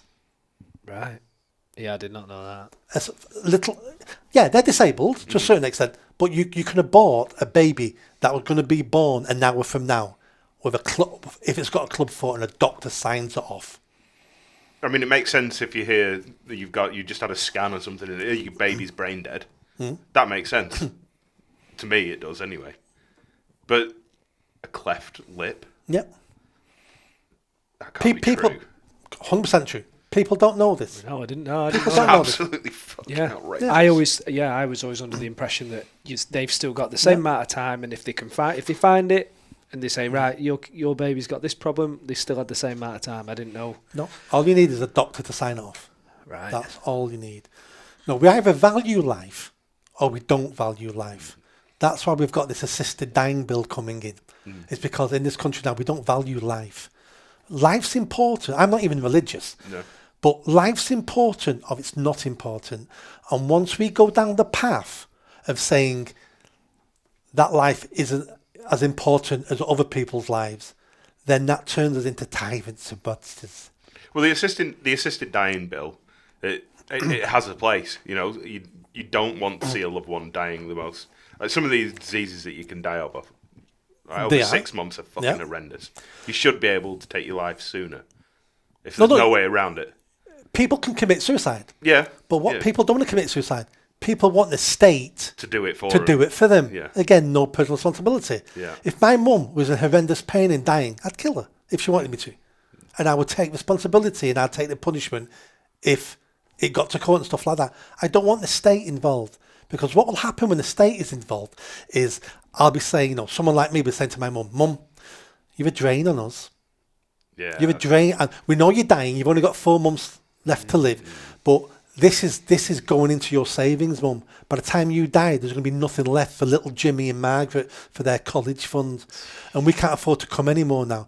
You are ruining their lives. It'd be better for you, Mum, and for everybody if we can take you to assisted suicide. That's what will happen, because it happens everywhere. We some humans are evil. And this is what will happen. Again, we either protect life or we don't protect life. And if we can say that a baby in the womb, it's okay to kill them because they're brain dead. All right, well, that makes sense. What happens if we have someone lying in a hospital, an adult who's been in a car accident, is brain dead? Can we kill them? I never understand why it's okay. Yeah. It's okay in the womb, but once you've left it, the womb's a special place, because once you've left it, you can't be killed anymore now. But they do. You do unplug people that are brain dead in comas. They do. Yeah. Yeah. But are you drawing the line between the fact that they're dying themselves still? You take the plug off and they can't survive? Or? So they unplug them. They don't kill them. It's like we're not going to support them anymore, and then they naturally die. They're not killed. It's just. Well, you'd have to tell yourself that if you were turning the plug off. I know, but you know. Yeah, I mean, they either stay alive or they don't stay alive, because it's the machine keeping them alive. I've just got a real issue of deeming, because we've seen this before. This is what we did during slavery, and everyone's been slaves across the world. It's like these people aren't like us, therefore they don't have the same rights as us, therefore we can enslave them. Nazi Germany, did it with the Jews. The Jews aren't like us, so therefore we can exterminate them. Yeah, other in people. We're either all human from the second we're conceived as human, because if you take a 1 hour old embryo and we liquidize both and test the DNA, both the DNA will say human. Because at that moment, they're both humans. Even after 1 hour of being a fertilized egg, you're now human. Your DNA's set, all the chromosome, you're human. So we've either got human rights or we don't. Or we rename them birthed human rights. Yeah. Yeah. Yeah. There has to be a distinction, isn't there? Yeah. We either protect life or we don't. And if we don't protect life, it's a slippery slope. You've seen what's happening in Canada. Yes. Mentally ill people now are killing themselves, homeless people. Shopping for doctors that will sign off. Yep, sign off. The saddest case was a Belgian girl. She was in the nightclub, the Bataclan nightclub in Paris, when the Islamic terrorists attacked 10 years ago with machine guns and killed 30, 40 people. Yeah. Killed some of her friends. She saw them die. Never got over it. Became a manic depressive. couldn't get over seeing her friends die. Understandable. And a couple of years later, she went to Switzerland, assisted suicide, killed herself. Holy shit. The people who killed all those people are alive in jail. Yeah. Yeah. And she takes her own life. She didn't need to die. What she needed was better mental health services. Yeah. But we allowed her to be another victim of those Islamic nut jobs and to kill herself. That can't be right. I'm sure she was suffering. I'm sure she was. Oh, yeah, of course she but was. that's not the answer. The answer is better mental health services for her to get over the trauma she's seen, genuine trauma. But allowing her to take her own life isn't the answer. No. No, it's not. No. Because we were talking about it the other day. Because you've been on Trigonometry, haven't you? Yeah. Did you listen to the one they covered on the Canada's assisted suicide the other day? Not if it's a new one, no. No, it's really worth it. It's where they're at the minute. Yeah. And you go there and you can say, I'm depressed. And they'll go, it's not really enough. Is your leg hurting as well? Yeah. Oh, no, is it stopping you from eating? Yeah. Right. 2 ticks. You can go today and they'll give you your pills. And they literally just give you pills. Yeah. You can take them home. Yeah. Go home, kill yourself. And it was any reason, you can go do it. And it just made us think, like, how quickly it could turn. You allow it in a country now.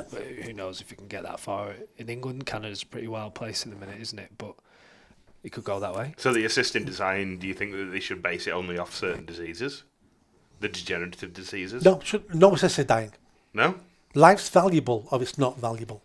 The state should have no part in taking your life unless you're a criminal. I'm for the death penalty, by the way. So, really? So I'm the opposite. I think that if they can tell you that you can't kill someone, they shouldn't be allowed to tell you that you can't kill someone. It's hypocrisy. Well, initial thoughts is that, but we kill people all the time in this country. Oh yeah, when we go to war. We train soldiers to kill. We have armed police who kill people. Yep. We abort 250,000 babies a year. The NHS doesn't fund certain procedures, so people die. But the difference with capital punishment is that person is guilty of something. Society has said we don't want that person living with us anymore because of a danger. So that person then forfeited their rights to live amongst us. That's the difference. Yeah. Assisted suicide, even for terminal diseases and illnesses, we need to mitigate their pain.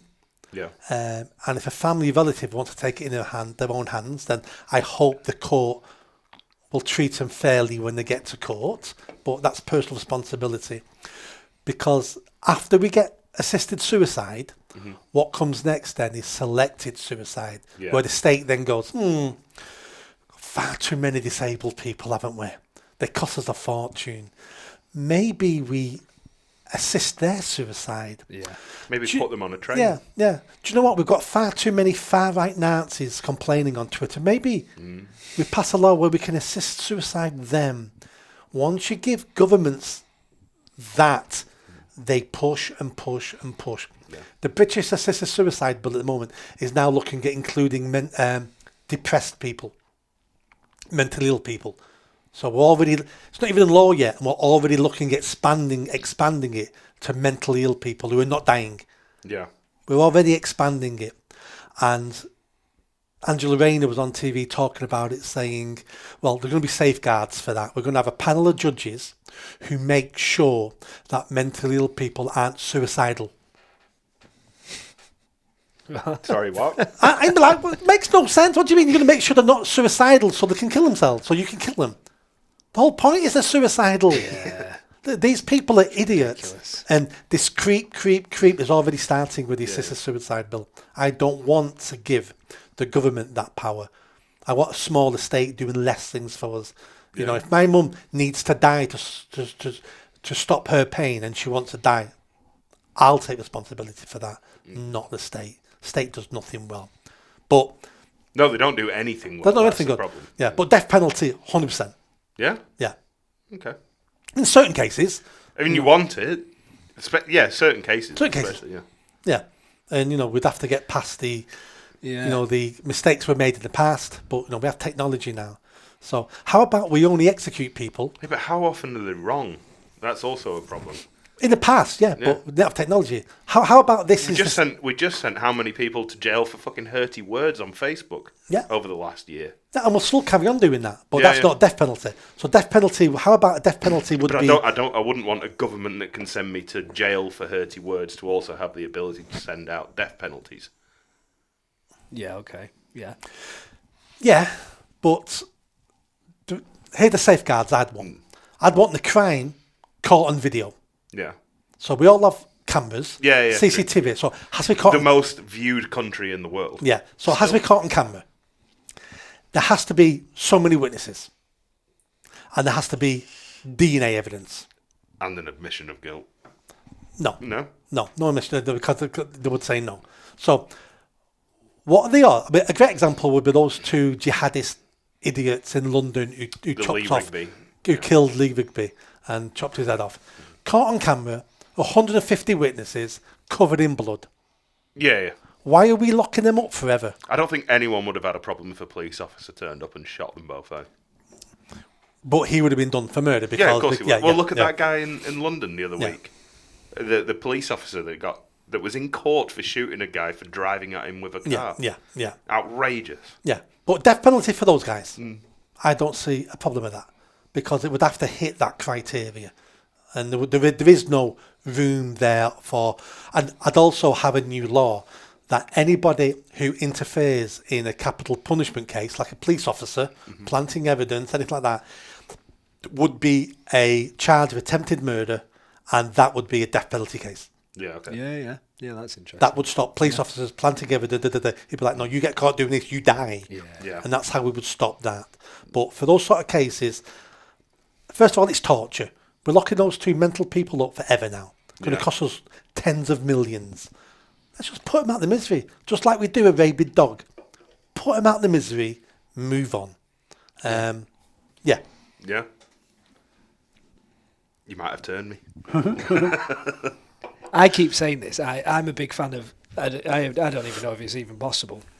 But small decisions by the whole country. So if you could meet every bit of that criteria, so say the Southport guy, and he's admitted, and go, okay, right, do you want to lock him up forever, or do you want him gone? And you put it out. Yeah. And if 51% of England go, get him gone, gone. I'd enjoy something like that. I always say, don't I? I like small vote. I don't even know if it's a thing. I know Poland have just been discussing it. They do small referendums on things, so they're just doing. And so does Switzerland. Do they? Yeah, they have a referendum. Put a lot of things to referendum. He was just doing an interview with Nigel Farage, and it was they're doing the general election, but alongside that, when you go to the, this is how I understood it. When you go to the polls, you will also do a referendum, a small vote on. Do you want to continue with no migration? Yeah. Immigration. So it's just on that one specific subject. So the country can not only decide who's governing them, but that exact rule. Yeah. We spoke about it before. I quite like the idea of doing small decisions in government. I think there's a place for that because that brings people into the decision-making process better. Yeah. Especially if it's a topic where the main parties are not divided on it. You know, if the Tories were let's keep out of Europe and Labour were let's rejoin Europe, well, you don't need a referendum on that because there's a distinction between the parties. If you want to join Europe, you'd vote Labour and vice versa. But when you've got something that there is no party that's standing that because all the parties all split themselves on it, then the referendum is a good indication for those parties that they might need to change their own policies because suddenly the referendum says 70% of people want this. Yeah. Well, those politicians might go, well, we need to start wanting that as well because that's 70% of the population. We need a bit more direct democracy. Why don't parties do like more of their own referendums to find as feelers to the public? Like, why? I've never been asked by a political party what I would like. That's because every time they ask the people what they want, they never get the answer they want. But that's not what they're there for. Yeah. But that's what they think they're there for. The politicians are there to rule you and govern you. Because you're too stupid to know what you want. If we leave it all up to you... Well, yeah, I'm sure that's what they think. No, I'm sure that's what they think. And we all think the opposite way. You're too fucking stupid to do what we want to do. Politicians never want to hear off the public in a genuine sense, because politicians all know what they're going to do. The reason why they know what they're going to do is they're always trying to keep their party in line. They're always trying to keep their voters, their voter base and the party members happy. They know what they want, the party members. And if they upset the party members, I might not be able to stand again as an MP. You're irrelevant until it comes to a general election. And then you're all over it. And then I'll lie my socks off to you. So you'll vote for me. But I always have to make sure the members are happy and stuff like that. So that's how parties work. They come across as everything that they say is a fucking nonsense. I know you just said you don't listen to trigonometry, but they've recently done like a 2-hour sit down with Kimmy Badenoch. That's on my list to watch this weekend. And I couldn't make fucking arse a tail of it. She doesn't say anything. No. She said 2 hours worth of shit and didn't say I've not listened to that yet. Yeah, because she is trying to keep her party together and trying to keep her job. Everything was a platitude. Yeah. And, it was the most painful thing I've listened to. I saw a 30-second clip. It was like, oh, Jesus. I know. Yeah. And she's presenting herself as the best hope to get rid of Starmer. Yeah. It was bad. She won't be opposition leader at the next general election. I do not think. She's an interim leader. Right. Whoever took over next was only going to be a caretaker leader, because the Tories are in a mess. The Tories still don't know who they are, what they want and where they're going. So she's just a part-time leader until they work out who they are. And then a new leader will come forward, someone who hasn't got 14 years of Tory stench on them, of the incompetence of the last government. She stinks of Tory incompetence. Yeah. So I would never vote for her. I would never have put it so eloquently. Yeah. But yeah. So pretty much how I felt. Whoever comes next will be a new face Tory who wasn't in the government and stuff like that. Because at the moment, how can she ask us to vote for her when her and her party had 14 years and ruined everything? Yeah. No credibility.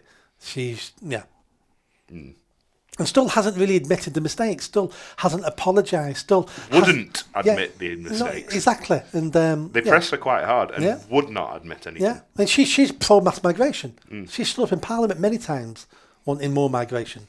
I don't even think she's British. I don't class her as British. She's a Nigerian. Her mum came over here, gave birth, and then got to the next plane and went back to Nigeria for 16 years. Right. Kemi didn't come back, apart from being born here. Kemi was raised in Nigeria, came back here when she was 16, 17. Yeah. I don't class her as English or British. Yeah. She's a migrant. She called herself a migrant in Parliament. This isn't me being racist. She called herself a migrant when she was running for MP in London. Mm-hmm. On her posters, she had that she was a Nigerian migrant and Nigerians need to vote for me and that I'm your person. So she's played on the fact she's a migrant. As a conservative. Yeah, and I don't want a migrant running my country. No. I ain't got a problem with Priti Patel running it, or Suella Braverman, or Rishi Sunak. No. I've not got a problem with them. Second or third generation migrant children. Turns out they're all shit. Yeah. I ain't got a problem running the country. But I don't want a first generation migrant. Yeah. Yeah. I didn't know. I've not even, because of what's been going on, I've not even paid attention to that party. There's just so much going on at the minute. I'm so uninterested in that party or Labour. I've hardly paid attention to her at all. Yeah. Well, and I also want to focus on America as well, because it's so much fucking fun. Yeah. Well, the Tories now, for the next couple of years, are insignificant. Yeah. It's not worth you spending any time on them, because there's more important things to be looking at. But it was an interesting interview to listen to. Yeah, I'm going to watch it. Yeah, it was quite embarrassing. I'd fucking step down if I'd have given that interview. Honestly. She'll think she did well. I'm sure she will. The Tories at the moment, and she hasn't got a clue. No. The whole of fucking Westminster is full of fucking narcissists. Yeah. She's just trying to keep her position. She knows what she would say, which the public would love to hear, but she would lose her MPs doing it. Yeah. And they may oust her. Yeah. Because most of the Tory MPs in Parliament at the moment are basically Lib Dems. Yeah. There's not many true right-wing Tories left. No. They're nearly all Lib Dems. So she has to make sure they're happy with her. Otherwise, they'll vote her out and she'll be out. She won't be. Yeah. And she still thinks she's got a shot at being Prime Minister. And to be fair, everyone's got a shot at being Prime Minister if you're in the House of the Parliament. So, you've got to be leader to have a chance. She's leader, so she's got a chance. So she wants to remain leader to have a chance. Yeah. So this is where the way we started the podcast is talking about. So she's a politician, not a statesman. Say. So what? It's pretty obvious it sounds obvious when you say. Well, how would you? What defines a statesman compared to a politician? The last statesperson we still got him in this country. The last one is Jeremy Corbyn. Right. Jeremy Corbyn, I would never vote for. No, of course. Disagree with him on everything, but at least he was honest. At least he had a vision. He believes the same things now that he did in the 70s. He wants to be a socialist state. He wants to spend loads of money. He wants to tax us more. He told us what he was going to do. He had a full plan. Some people loved his plan. He got more votes in the general election than Keir Starmer did. Yeah. Keir Starmer got 9 million votes. Corbyn got 9.5 million votes. Right. It was only because Reform took so many votes off Tories that Labour won. It was just a different period of time. But at least he had a vision, and he wasn't for changing. And he wasn't looking at focus groups going, oh, this is popular this week, I'll have a policy around that.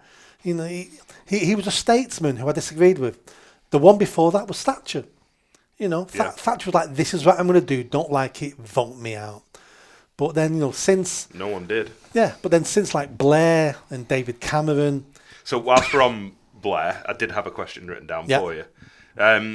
Was Blairism left or right leaning politically? I can never work it out. Left. Was it? Yeah. Gung-ho on the war side, though. Socialists always are. True. Yeah. He inherited a really good economy from Thatcher. Yeah. So most of the stuff he got done and takes credit for and did, spending and all that, was only because he inherited a really good economy. Why he could spend so much money and bother so much money as well, because the economy was doing well. By the time... Ended well for him, didn't it? By the time they left office, we're bankrupt.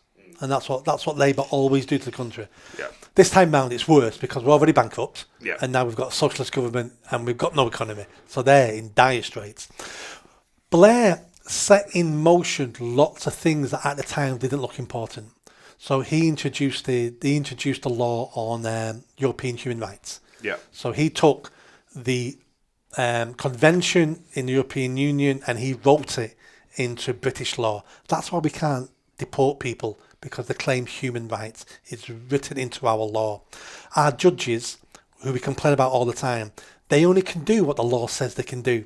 And it's on the statute book, so they've got to apply the law. Is it not a dichotomy that Blair wrote laws on human rights and also invaded Iraq at the same time?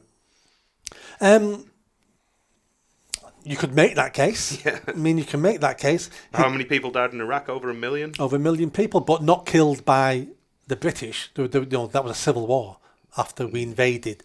The country fell apart, and it was Iraqis killing Iraqis. That's where the 1 million died.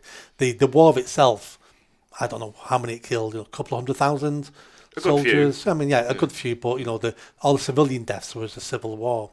He would argue that it was about human rights, that we invaded Iraq because of a dictator treating their people appallingly and not upholding their human rights. So we had to go in and kill loads of people to protect their human rights. Makes no sense. No, because he didn't argue that at the time. No, he didn't. But lots of things he did were left-leaning. What else did he introduce? He then changed the policing. Mm-hmm. He changed the oath police officers take. Police officers used to swear allegiance to the king and the law of the land. Now they swear allegiance to the king, law of the land, and human rights. Right. So he did all these things that at the time we didn't understand because we weren't in the mess with it now with woke and all this sort of stuff. But he laid a lot of the groundwork. Do you think they understood it as they were doing it? Yes, from what I've read, Peter Hitchens is really good on this. Mm-hmm. If you ever see any of his interviews on New Culture Forum, he talks about the Blair agenda and what Blair did, and no one knew could see what he was doing, but no one could see 20 years down the line. And Peter Hitchens said he set the agenda for a Marxist revolution in this country. Do you think that was their aim? He Marxism. That's what he says. He said he set the agenda. He infiltrated all the major organisations, the BBC, all the NGOs. He took more power away from Parliament and gave it to unelected bodies. Then infiltrated it with all left-leaning people. Peter Hitchens calls it something like the non-war revolution or the non-fighting revolution, because he said he implemented the Marxist revolution and no one saw it and no one even knows it existed. Yeah.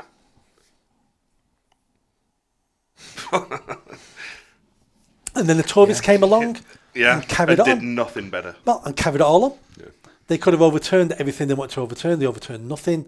Theresa May is horrendous. Theresa May created our knife crime epidemic because she instructed the police to stop doing so much stop and search because it was racist. So they stopped stop and search. Knife crime epidemic now. She signed into law the net zero agenda. That's why we have all these issues, because she signed it into law. Yeah, that'll be good fun next year when all the blackouts start. Yep. When Heysham goes down for maintenance. That can bring down the government overnight. Yeah. Blackouts could bring down the government. We have a friend that works at Heysham, and he was telling us that it is going down for maintenance for 2 years. Yeah. Massive energy provider for the Northwest. We almost had blackouts last month. Last month? Almost had. I think someone was saying we're 5 hours away from blackouts. Yeah. Oh, yes, I did hear. Yeah. That's how close it came. She also did a lot of the woke LGBT stuff. You know, she's the one who started the transgender nonsense in law.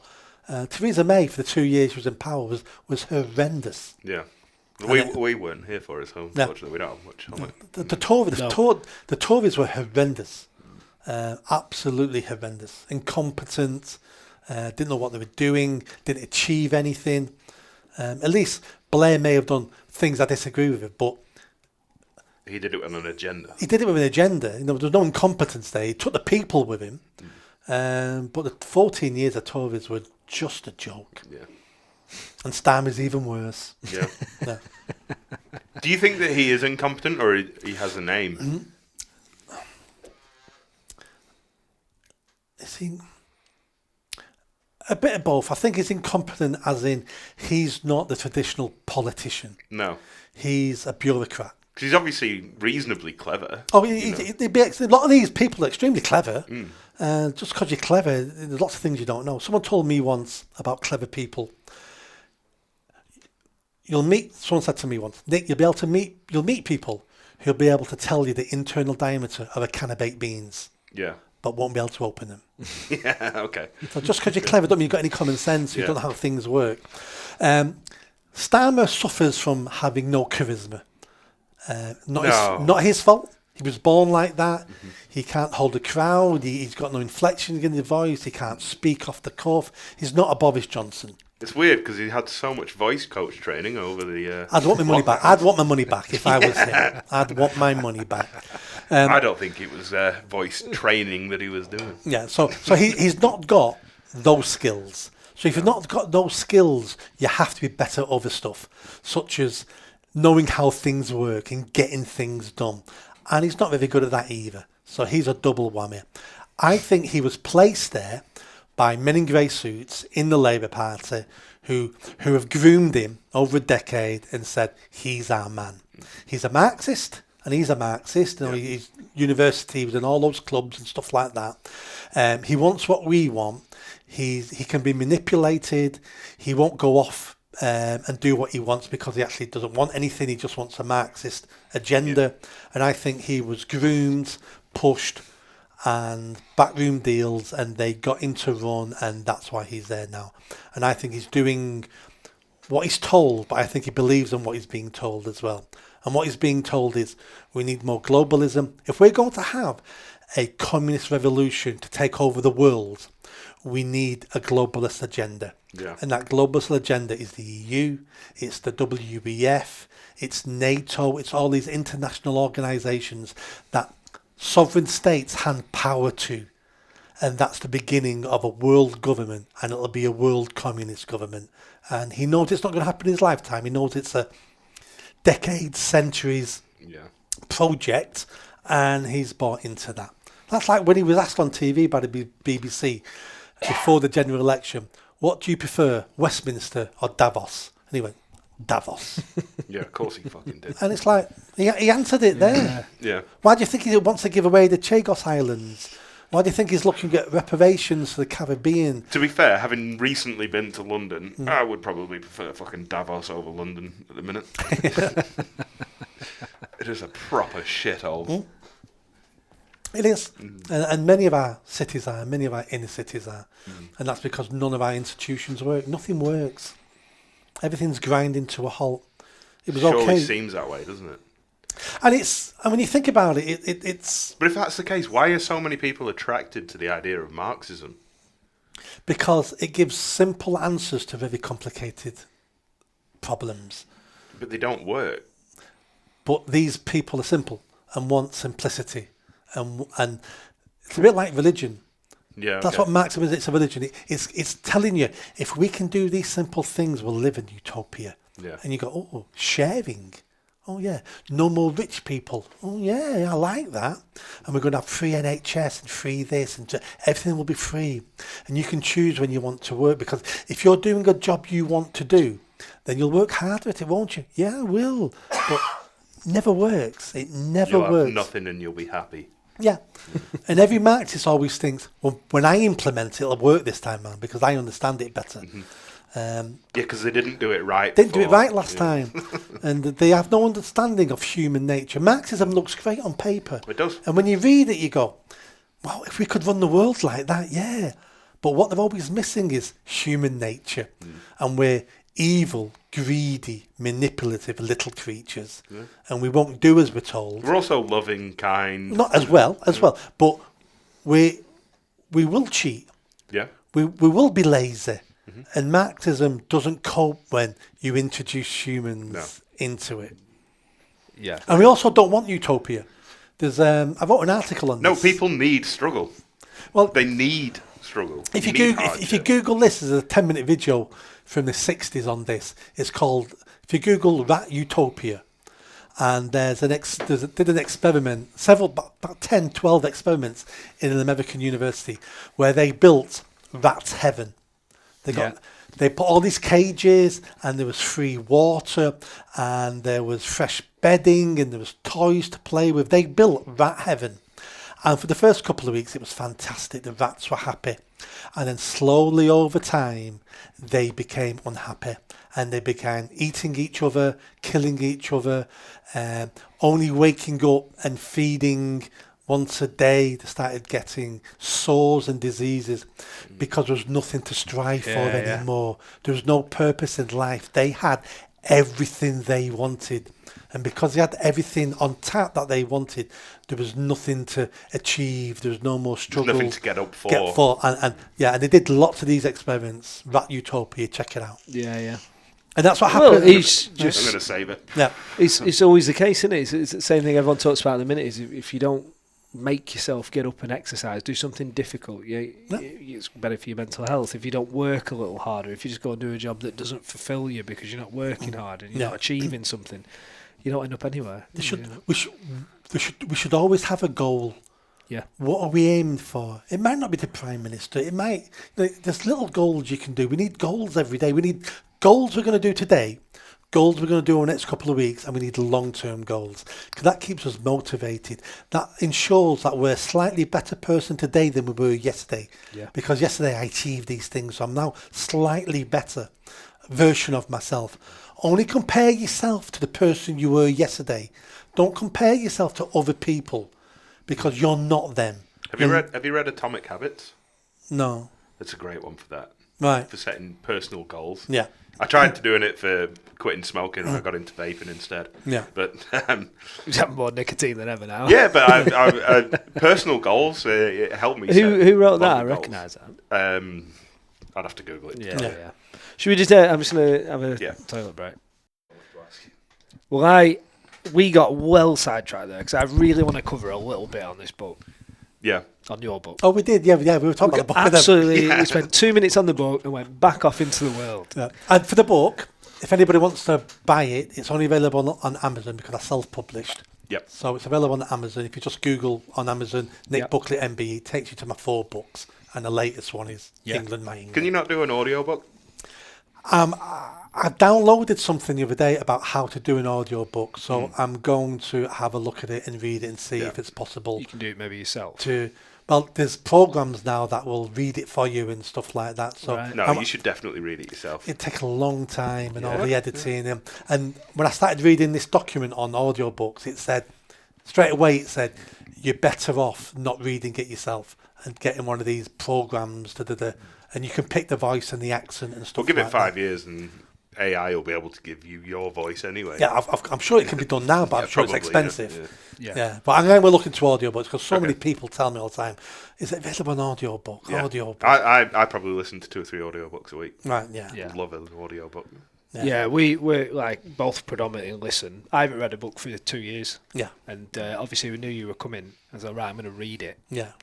And I made notes on it. I never made notes on a book ever. Maybe since school. Probably still didn't really do that either. And it's easy to read because I'm not an academic, so it's it's very easy to read. Well, I found it easy to read. I don't know what that means. I'm on no top or bottom of the scale. I can just read, but just what I know is just my personal thing. Don't know about you, Tom, but because we've started paying attention to what's going on in the world. And paying attention to what's going on in England, and you start, maybe we're at a point where, are we proud of the country or not? Is it, we're happy talking about it, but we don't really know necessarily, is there something to be proud of? Got to admit, I read that book, put the book down, and I just felt patriotic. Yeah. Far more. Come away from it, the way you put it, just got me a little bit more fired up about England. There's obviously some of the stuff you had in it. And obviously that's the point when we were talking about, men being cowards, maybe men leaving the country, men not wanting to fix problems. But you're not going to fix something that you're not proud of, are you? Because if you've no pride in something, exactly, you're going to let it die, or whatever. It's just like a beat-up car. If you bang it, you don't give a fuck, do you? Yeah. But thoroughly enjoyed it for that. Really come away with it. You put some stuff in it. Obviously, there's some harsh words in it. There's some when you were going on about, weak Englishmen, there's some of them points I've done it. Yeah. Yeah. And we all have. Yeah. We all have. I'm not perfect. A lot of those things I know are true because I made those mistakes. Yeah, yeah. I'm trying to be a better version of me than I was yesterday, last year, a decade ago. So this isn't me criticising Englishmen because they're not good enough. It's me criticising Englishmen going, we all can be better. All of us should be better. Yeah. And just look at our ancestors. Look what our ancestors did. It's all about in the book, we created the modern world. Yeah.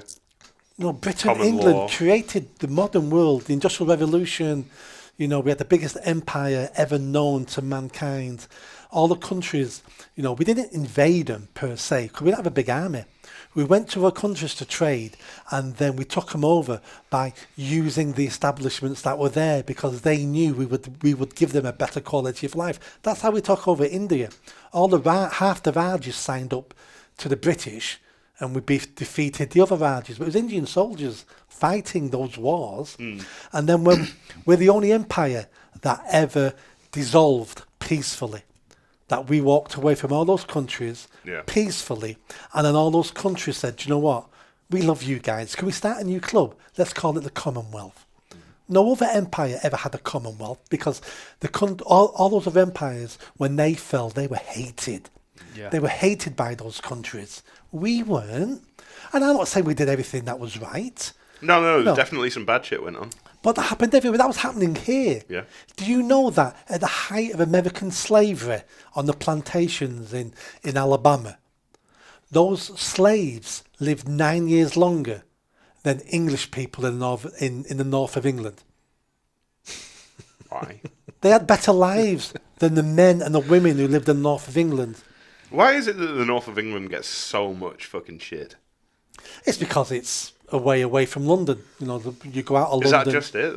But the weather, poverty. Is it the jobs as well? Like if you coal mining. There's mining here and stuff like that. Rough work and tough men. Yeah. So when the British Empire may have done some bad things, we're told now it's because we're evil. Yeah, no. We were treating English people like that here. No, that doesn't make it better, though. No, but life was hard for everybody. Yeah.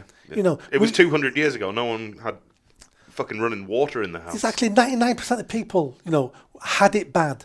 And, were dying at 45. Even the guys in the top positions of power don't have it as good as me, you, or Dan do right now. Exactly. Yeah. Not even close. Exactly. But, we had it bad here. And we did some amazing things. Most of the medicines and vaccines of the world were created here. Most of science was invented here. We created the World Wide Web, the internet, the jet engine, and everything. Nearly everything was created here. We created the modern world. Yep.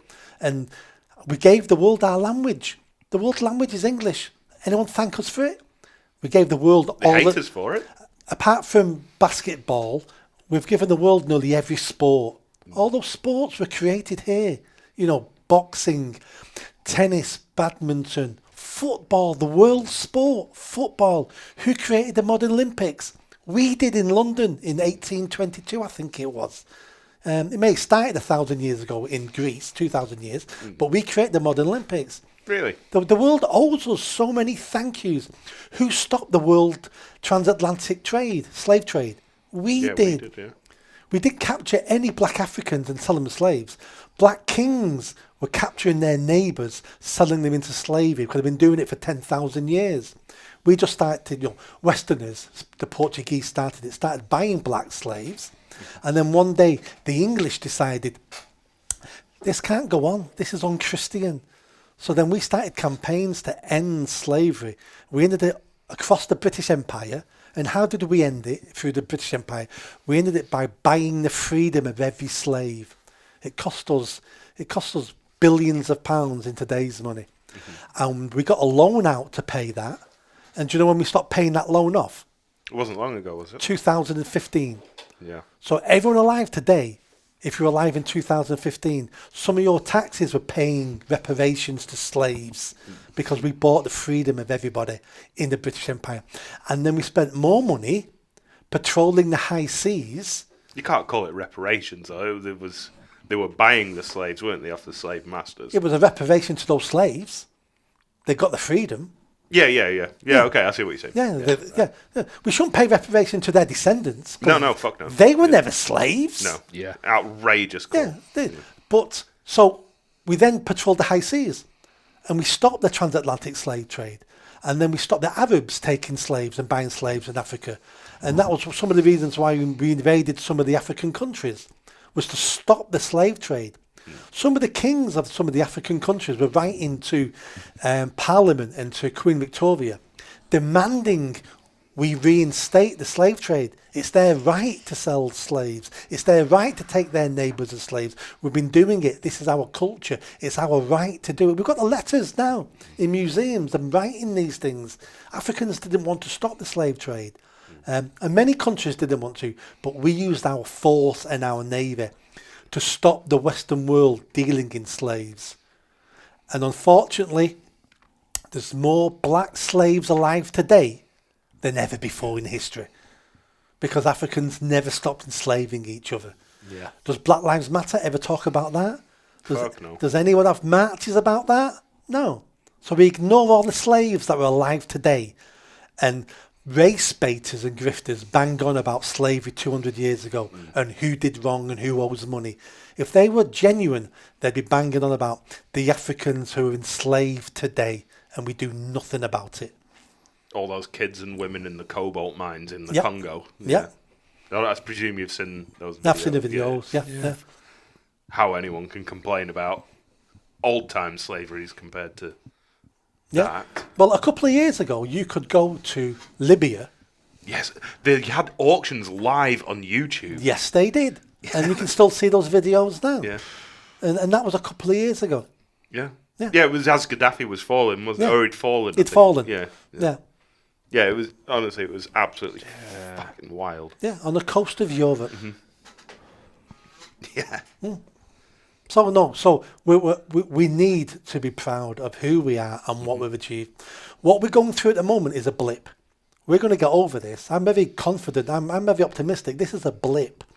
When the history of this country and this island is written, this will just be seen as a bit of a negative blip, just like the 1970s were. Things are changing. Things have been changing for several years now. Things are feeling worse, and they're going to get worse for the next couple of years. But the ground is changing. The people have had enough. It feels that way. Yeah, woke's dying. Trump's been a blessing. Europe's turning to the right. We're just stuck with this Labour government for the next couple of years. But big change is coming, and we'll see better days ahead. But for that to come quicker, we all need to do something about it. We need to take some responsibility. But we're an amazing island. I think the whole chapter is dedicated on why you should be proud of this island. Yeah. I really... There's lots of books you can go and read, all the history, you know, and you've obviously repeated some of it. I'm sure you could find it in other books, but the way you've put it in between a couple of other stories of what's going wrong was great just to learn a little. I had no idea. Tom had actually, I was telling Tom, you should wait till you get to this bit, and it was the beginning of the Royal Navy. Yeah. And Tom had already knew. Yeah. I didn't know. Yeah. And I thought, what a fantastic story. What a cool English story, like how that come about is, you know, saving slavery. Just all these little things, just to be proud of the country for. You know, and... Well, the country has a wealth of history, doesn't it? Yeah, of course. And nobody knows any of it. No. So then we're easy to be lied to because we don't know anything else. Is that deliberate? Yes. Well, if you got to the part of the book where it's about, you know, men have turned weak, men have turned cowardly, and why? And you were saying about because we've just been told to shut up about this, don't say this, treat women. We should always treat women well, but don't be part of the feminist movement. You know, support women in this way. You can't say this. You should act like that. And we've been so muted. Yeah.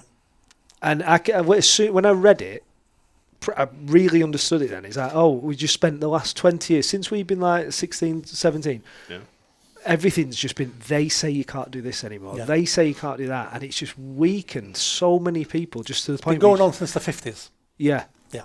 Yeah. Okay. I mean, obviously, we only started to pay attention and a memory from it. Yeah. So you think that is down to the Marxist agenda? Many things. And a one world government. When you have serious problems... I know, it sounds real conspiratorial when you put it like that, but... That's... I don't disagree with you either. Many serious problems have many problems within it to get to that. You know, anyone can solve their problem. It's when it's multifaceted, where there's so many things going on, it's hard to solve. What I think happened was... The first thing was feminism and Marxism. Both came about at the same time. Yeah. Then we had 2 world wars. Those 2 world wars killed 1.25 million men out of the UK. Those men would have been the best of us. They would have been the bravest, the strongest, the ones who charged the machine gun nests, the ones who weren't cowardly hiding behind other people. The best men got wiped out. Yeah. That took that bravery gene out, depleted it in the gene pool. Plus, all those men didn't get home to raise their children and raise their boys about how it is to be a man, how it is to be brave and take personal responsibility. So those 2 wars, so close together, went bang, bang, bang, and suddenly we got lots of weak men and don't know how to be strong men because they all died in the war. At the same time, technology started taking over. The pill, white goods in the kitchen. So women then had more power and started working. They then took some of the jobs from men. Men then some of the men, you know, intelligent-wise, weren't as clever as some of the women, so they felt less of a man. Women controlled their pregnancy with the pill, so now they weren't stuck at home raising children. They started going to the workforce. And all these things happened at the same time. The Cold War, we're being infiltrated by Russian misinformation and disinformation and planting seeds to weaken us in case there is another Third World War. All these things are going along. The universities then started becoming popular. Anybody could go to university now. Before it was rich people only. We had all the Marx... Which is not a bad thing. It wasn't a bad thing in the university part. In the 60s, 70s and 80s. From Blair onwards, it became a bad thing, as in... Pointless degrees. We started, pointless degrees, but making young people think university is the only way forward. We send far too many people to university now. And most of them come out with their useless degree and there's no need to go to university in the first place. But so the university's changed. There's also there's barely any trades left. Yep. There's building. Yep. Right. There's not a great deal of engineering jobs left. You know, most of the Birmingham quarter is gone. Yep.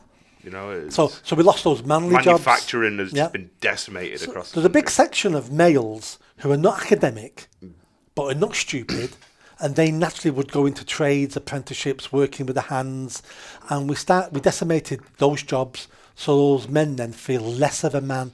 They can still get jobs, but now they're shit jobs, where before they'd have got a well-paid job working with their hands. Now they're stacking shelves and they're doing something like that. So we've degraded them. They don't feel like men anymore now. Some of their wives are earning more money than them. They take that as a knock.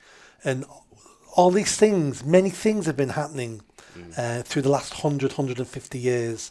And then the woke stuff have started, you know, white men are privileged, white men are evil.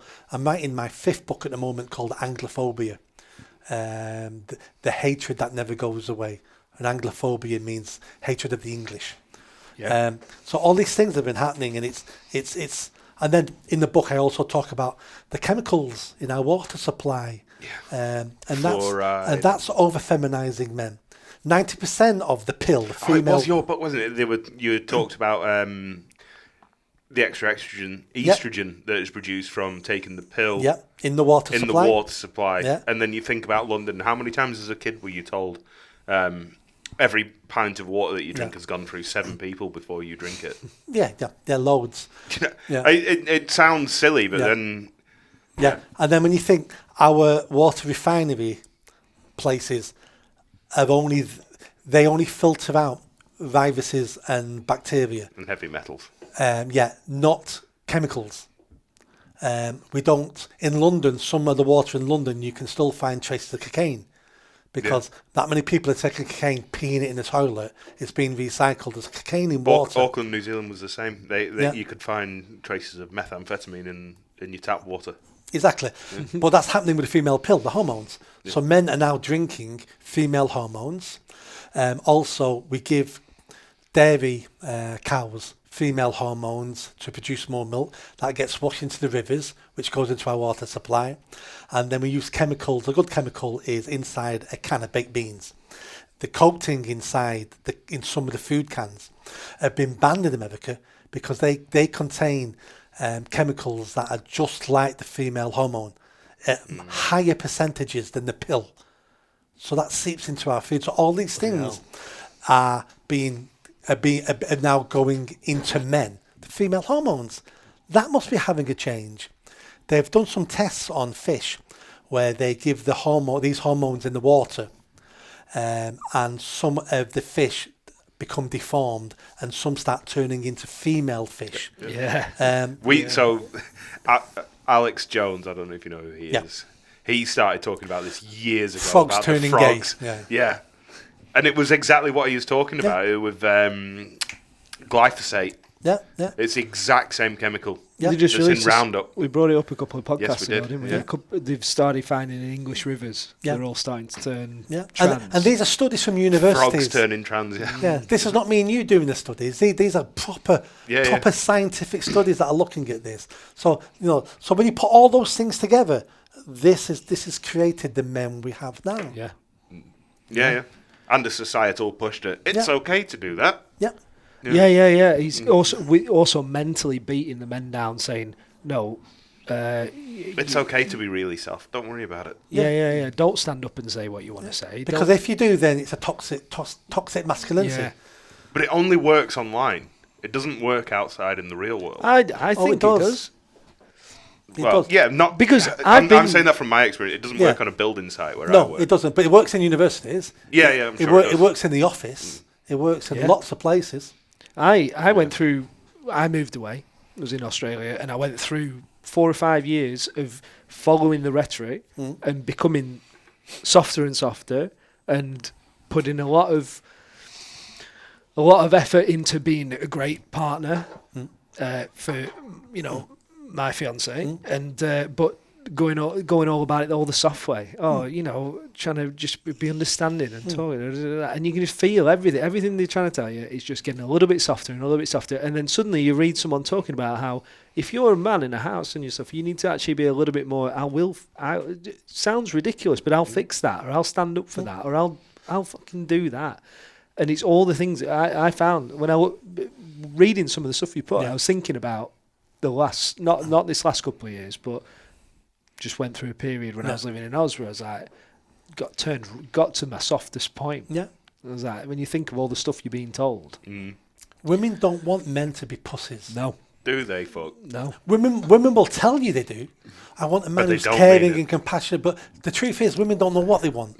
So don't listen to women about what they want. They don't know what they want. They want a man, just like we want a woman. They want a man. And we all know what a man is. We all know what a woman is. Act like a man, and that will attract the women. Yeah. But yeah, all this pink, fluffy, cuddling, there's evidence that if you cry in front of a woman, she loses respect for you. Yeah. You're not a man anymore. So my missus actually read that part of your book. Right. She just happened to pick it up when I was reading that page. I don't think that's true. I was like, well, I haven't fucking cried in front of you, have I? Yeah. She's like, no, you haven't. Yeah. You've never cried. I was like, yeah, exactly. That's why you're still with me. Yeah. If men need to cry, I'm not saying men don't need to cry. No, of course, men do. But what men have to do is you go to your bedroom, you lock the door, you cry yourself out, you come out and you never fucking speak of it. That's what you do. You don't. Is that just the northernness in us though? Because I don't feel like southerners feel that same way about crying as northern men like. Yeah, but is that the problem that they don't? Well, maybe. Yeah. Is it the more accepting of it? It all starts in the cities first and works its way out, doesn't it? Yeah, it depends what Londoners we're talking about. I'd be surprised if there was a difference, between the bottom of this island and the top of this island. There's much more of a coarseness from north to south. Yeah. Northerners are way coarser. Yeah. I don't. If you're crying in front of your wife, what message is that sending her subconsciously? Yeah. Subconsciously, what it's sending to her is, you're not a protector. Yeah. If we're ever in danger, I have to rely on you with my children. How am I going to respect you for that? Yeah. I'm going to have to start taking care of myself more. That's really offensive talk nowadays, though. Yeah, of course it is. Really offensive. Yeah, but only because it's been drilled into you. Yeah. Yeah. But it isn't actually. I'm not saying I find it offensive at all. No. But only because it shouldn't be. It should be pretty. It should be pretty straight up. And the second I say these things, deep in your head, as you're listening to me saying it, you're going, "That's right." Yeah, of course. But it's also the same shit that most blokes have been saying for the last 2,000 years in a pub. You know the truth when you hear it. You go, I know that's right. Yeah. I've got that comment in my notes because just when I was saying about them years I spent in Oz, I did exactly that. I got bullied by my boss and I was put under pressure and I went home one day and now I had a bit of a breakdown, stress. I went to doctors about it. But I went home and I fucking sobbed in front of Hannah, my partner, and moved on from it. I don't think I'd do that again. But when I read it, it took me right back to that and I went, fucking hell, soft break. But because I was being soft, I let some bloke get to me for a job. Yeah, it didn't matter anything. And then all of that, when you talk about if we are ingesting more estrogen and all that shit, also you go to a job and you let something beat you down like that, your testosterone levels drop because you're stressed all the time and you're being soft. So that's where I think that threat of violence comes in as well, because your boss would never have treated you like that if you had a threat of violence over him. Yeah, but if he knew that if he kept treating you like that and he was going to get twatted, he would never have fucking done it. Because you only treat people like that if you're a fucking coward. Maybe, but they also know that it's a bit different in workplaces. They can just sack you. Yeah, I know what you're saying. They can sack you and sue you. So if you punch me, I'll come out better off than I did before you give me a blow. Yeah, but it's only the threat. Yeah. But I just think off it. It's amazing how many cowards fold to the threat of a punch. Yeah, my ex-boss was a bit of a psychopath, and I think he was also on a lot of cocaine. So I don't know if he had done anything. Like all these things, it's multifaceted. Yeah, it's a little bit of this, a little bit of that. I mean, you're right. That's what keep men in order with the threat of violence. Yeah. And that's what That's what makes sure we don't take liberties. Yep. Because there is a chance this could end in violence. And that's been developed over 100,000 years. Yeah. And some blokes aren't wired to. I'm not wired to be a fighter, but it doesn't mean you don't have to be weak. Not at all. You can stand up for yourself in different fucking ways, can't you? Yeah, of course. And you suit your own personality, don't you? Violence and power doesn't have to be physical. No. At all. Yeah. If violence and power was what mattered, our society would demonstrate that. Yeah. It wouldn't be the most intelligent, be the most successful. It'd be the most violent and powerful. Yeah. And we don't live in that society. Yeah. Because there's a need for violence and power, and it's a tool, but it's not the main tool for success. No. The main tool is having the control over it. Intelligence. Yeah. It's intelligence. Yeah. That's a good point. I've never actually thought of it that way. Yeah. I read an interesting book once. It's about a guy who lived with wolves, and he wrote about, everyone always says the alpha male. It's been a term for, who knows, hundreds of years. Yeah. He went and lived with the wolves, and he wrote about how the alpha male is the one who goes and fights. Mm-hmm. Yeah. We see an alpha male as the leader. He said, but in a wolf pack, that's not how it works. The beta female is always the leader. And when she sends the alpha out to fight and possibly die, because he's the most expendable person in the group. You don't get rid of the mothers. You don't get rid of the cubs. You send the alpha out. And a lot of blokes get lost in that thought of alpha. But it's a whole different thing being an alpha as a fighter than to a leader. And I thought that was amazing. You get a lot of blokes on Instagram going, "I'm a fucking alpha male." Yeah. Well, yeah, but that might actually mean you're just a thick cunt. And the female's actually running it. But yeah, you tend to find anyone who refers himself as an alpha male, by definition, is not an alpha male. Yeah. Yeah. If you're an alpha male, you would fucking you wouldn't lower yourself to tell people that you think you're an alpha male. If you're an alpha male, not only do you know you're an alpha male, everyone around them knows you're an alpha male. You don't tell people. Yeah, you don't. Yeah, absolutely true. you, as soon as you say that word, in fact, some people always come to mind, don't they? You'll know someone in your life, and they'll come to your mind who would say who would come out with that statement. Yeah.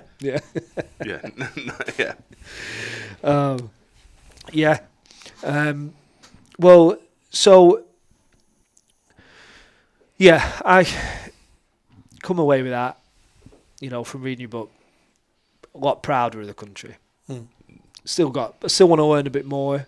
Still have a bit more to do, and I think probably the more you have to do with it, and the more you get involved, who knows? I think we've become pretty passionate about it. The more we talk about it, and maybe if we start doing more interviews and doing more time on it, more and more, isn't it? Yeah. We've just signed up to go to the reform thing in Birmingham. Right, yeah. Don't know. Are you going there or not? No. Just not because we fully support reform, but just because we want to. It's inspired us to just have something, learn something, have something to do. Go and see what they're about. Yeah. Or just hear some stuff that you wouldn't normally hear just watching the news or whatever. But I would really like to know if Nigel can be trusted. You'll never know. No, I know. You'll never know. So what you need to do is you need to presume he's full of it. Yeah. And you need to have that in the back of your mind all the time. So there's no point replacing Tory and Labour liars with another liar. Yeah. So don't buy into. He's not a god. No, not at all. There's a difference between being a god and being able to be trusted, though. Yeah, but people, because most of us are sheep, we're always looking for the new shepherd. Yeah. So there'll be people who, Tony Blair was fantastic. I love Thatcher. Why can't we have them back? Well, they were flawed people as well. Yeah. So stop looking for your messiah and say to yourself, right, these people are going in a direction I want to go in at the moment. Well, follow them in the direction they're going in, but always make sure they're leading you to where you want to go. And don't go blindly, and don't believe everything they say. Question everything they say and look for evidence and hold them to account. Because if you don't, we'll end up in a different version of where we are now, with new politicians lying to us and taking us where they want to go. And we can't keep making these mistakes. So follow the people who sound good now, who are taking us where we want to go, but always hold them to account and always know that at any moment they could be lying to you, and take responsibility for that. Question everything. Yes. Question So everything. I've got one more question. I don't know if you've got any more, Dan. Oh, I've lost it now. It was on the tip of my tongue. How can someone like me and Dan, who we're just beginning to learn about politics, how can we go ahead and affect the change that we feel that the country needs? Have you finished my book? Yeah, so that's the last chapter. Mm-hmm. So the last chapter, I was writing the book and thought, this is all good, this is great, people need to know this. But I can't write this, accuse all men of being weak, and then not tell them what they need to do and how to be part of the solution. That would be unfair. And there's no point me telling people, like, what you need to do is set up a political party and you need to get voted into parliament, or well, because it's not going to happen. It's not going to happen. So why am I telling people things that are just so out of their reach? It's more platitudes, and that's all we fucking hear. So the last chapter of the book is all about how you as an individual, how you as a normal person living in this country, with basically, you don't need an education, you don't need money, you don't how you as a citizen can start doing things to improve the country. So the first thing is what you need to do about yourself. So you need to be more positive. You need to stop criticising the country for no reason. You can critique the country, of course you can. We've got loads of problems, but things like this country's finished. There's no point even trying anymore now. We're over. We're done. I want to emigrate. Those things need to stop, because the more you say it, the more you'll believe it, and the more you believe it, then you're just one less soldier we've got fighting this fight. Plus, people around you hear you. And when you're then passing on your negativity to them, so they're slightly more depressed now. They feel the fight's not happening, because what's the point of fighting? You aren't fighting, and you're probably right. You're probably country. So you're infecting other people with your negativity, and it's contagious. And then it becomes a self-fulfilling prophecy. What's the point of fighting? It's all over. And then things get worse. Well, I knew they were going to get worse. Well, that's because you didn't do anything about it. So start being positive with your friends and with yourself. Start learning about the country, its history, what it's achieved, and talk to your friends about it. Talk about how we created the internet, the World Wide Web. Talk about, certain historic characters, how we ended the slave trade. Read some books. If you're not a book reader, go watch some good films. Some of my favourite films are like Zulu, Elizabeth. There's many historic films, and new films about Churchill. And take some pride out of that. That's probably the only good thing about cinema in the last 10 years is there has been some good Churchill films. Yes, yeah. It's the only good thing. It's the only good thing. One of the best films ever done, I don't know if you've watched this film, with Peter O'Toole, Lawrence of Arabia. Never seen it, no. You must watch it. It's one of the most beautifully filmed films you'll ever see. How they captured the desert the way they did. It's a very good film, and it shows how we were using the nomads in the Arabian Peninsula to fight the Ottomans during the First World War. Fantastic film. Right. Very entertaining, but that's a great film. All these things you start watching and you go, do you know what? We've done amazing things. And then talk to your family and friends about it. If you've got children, make sure they know their history.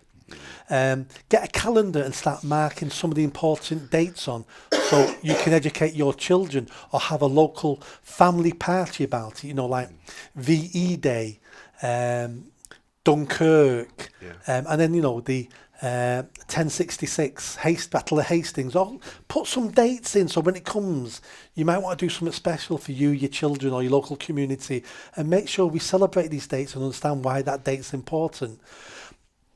And then join a political party. I'm not telling people which one to join, but join a party and start voting, because we live in a democracy. It's the only power you have is your vote. And over the last 50 years, the elite have convinced us sneakily that your vote doesn't matter. Doesn't matter how you vote. It makes no difference. We're going to get what we want anyway. And the people went, well, I'm not going to vote then. We spent hundreds of years trying to get the vote, and the second we get it, they convince you it's worthless. If it was worthless, they wouldn't mind you having it, would they? Yeah, they wouldn't try and convince you that it's not. Yeah. So use your vote. At the last general election, 40% of the people in the country who could vote didn't vote. Yeah. Wild numbers. Labour won the election on 33%. 40% of the people didn't even vote. That means if they all got together, they'd have won the general election. Your vote matters. And then convince your family and friends to vote.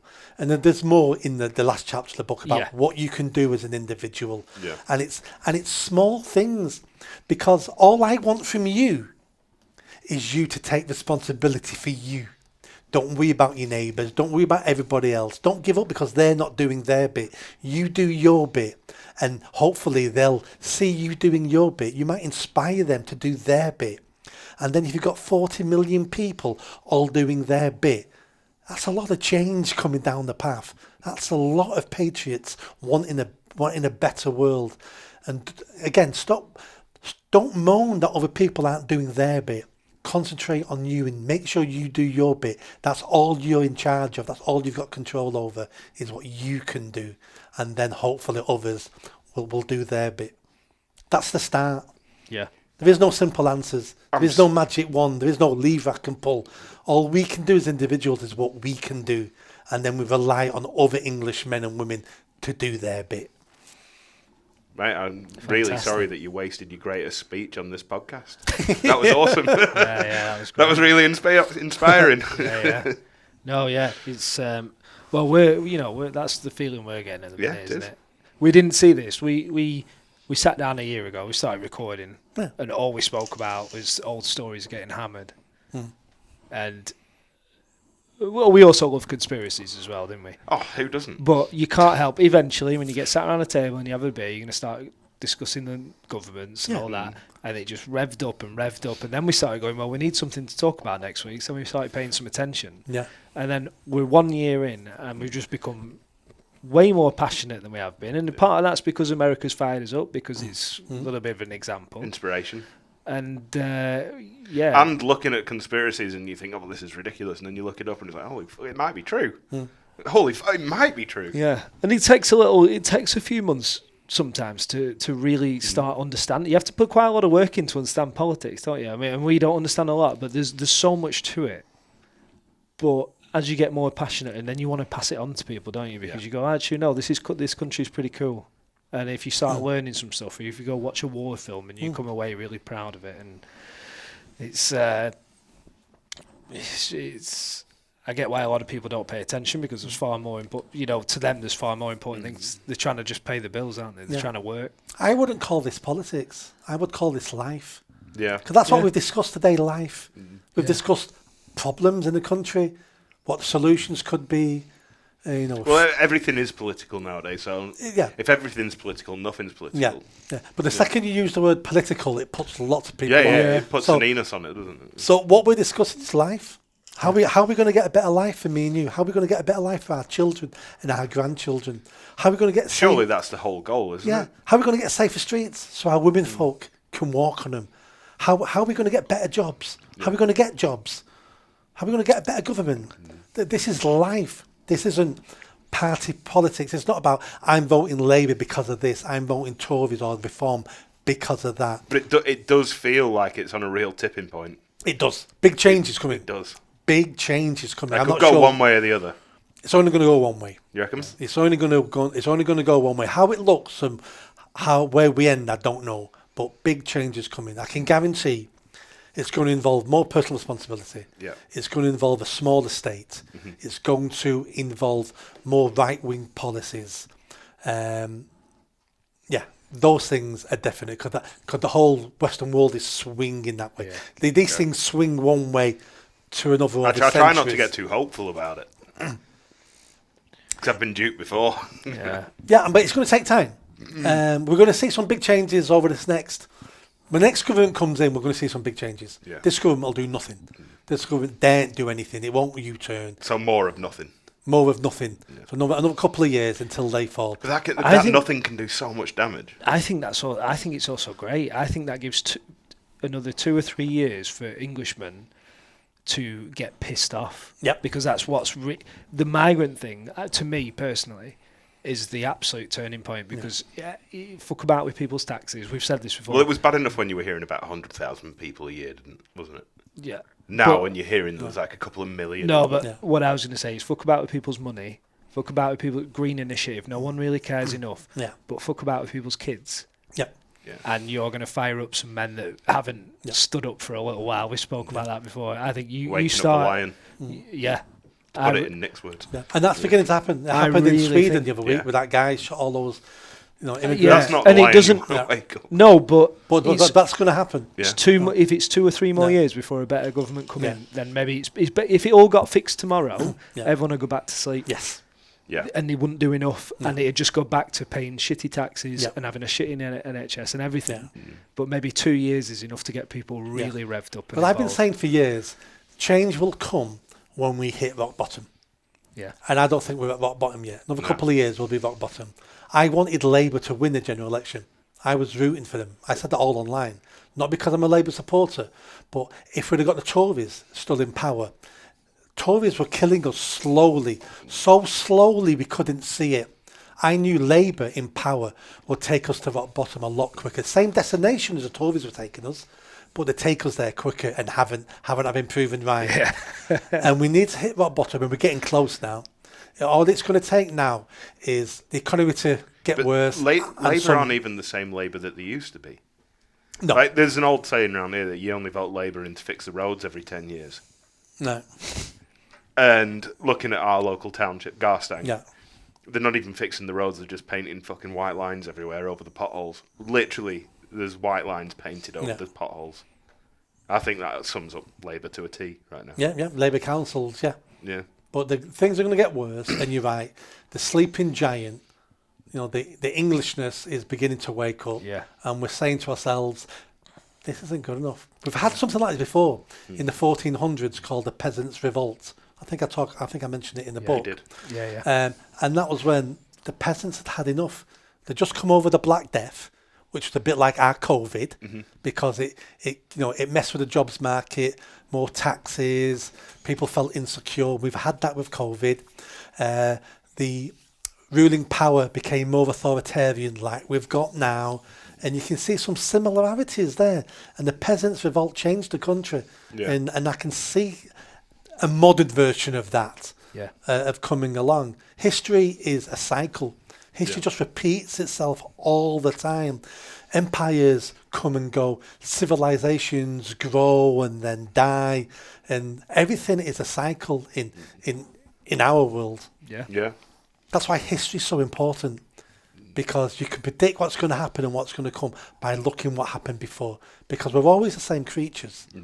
But is that why it's so fascinating to learn about history? I mean, some of the stuff I read stuff now and I go, I can't believe I've just read that. They're describing today. Yeah. And this is a 200-year document from Rome. And they're describing we've got the worst politicians in a generation. They're corrupt. The young people of our towns now have got no respect. And I'm reading these things going, this could be Rome today. This was 2,000 years ago in Rome. So there is no new problems. No. There's only new problem makers. Yeah. So all our problems we've had before, and we've always solved them. All we have now is new people giving us the old problems. Yeah. Okay.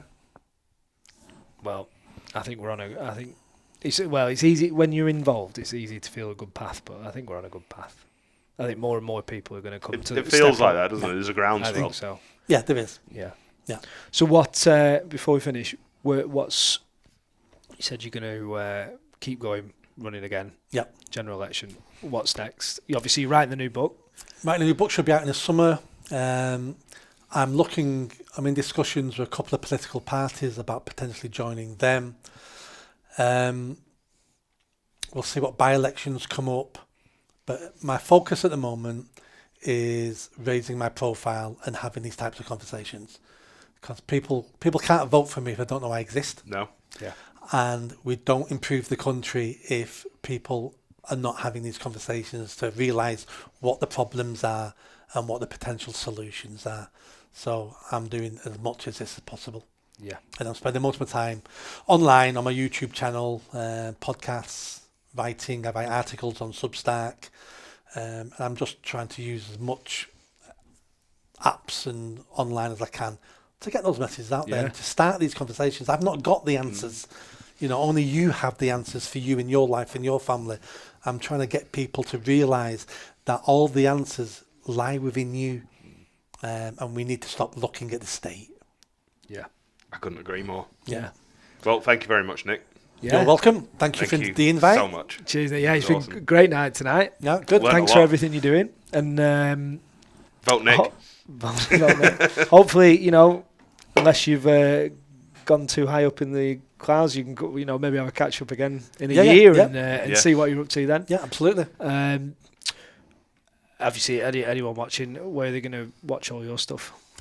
YouTube, Nick Buckley MBE. Find me on Twitter, X. I do a lot of stuff on that. Nick Buckley. Everything's at Nick Buckley MBE. Yeah. So if you listen to this on Apple or any other podcasts, again, Nick Buckley MBE. I'm everywhere. Bang on. Well, thanks for coming, mate. You're welcome. Appreciate Thanks it. very much. Cheers. See you.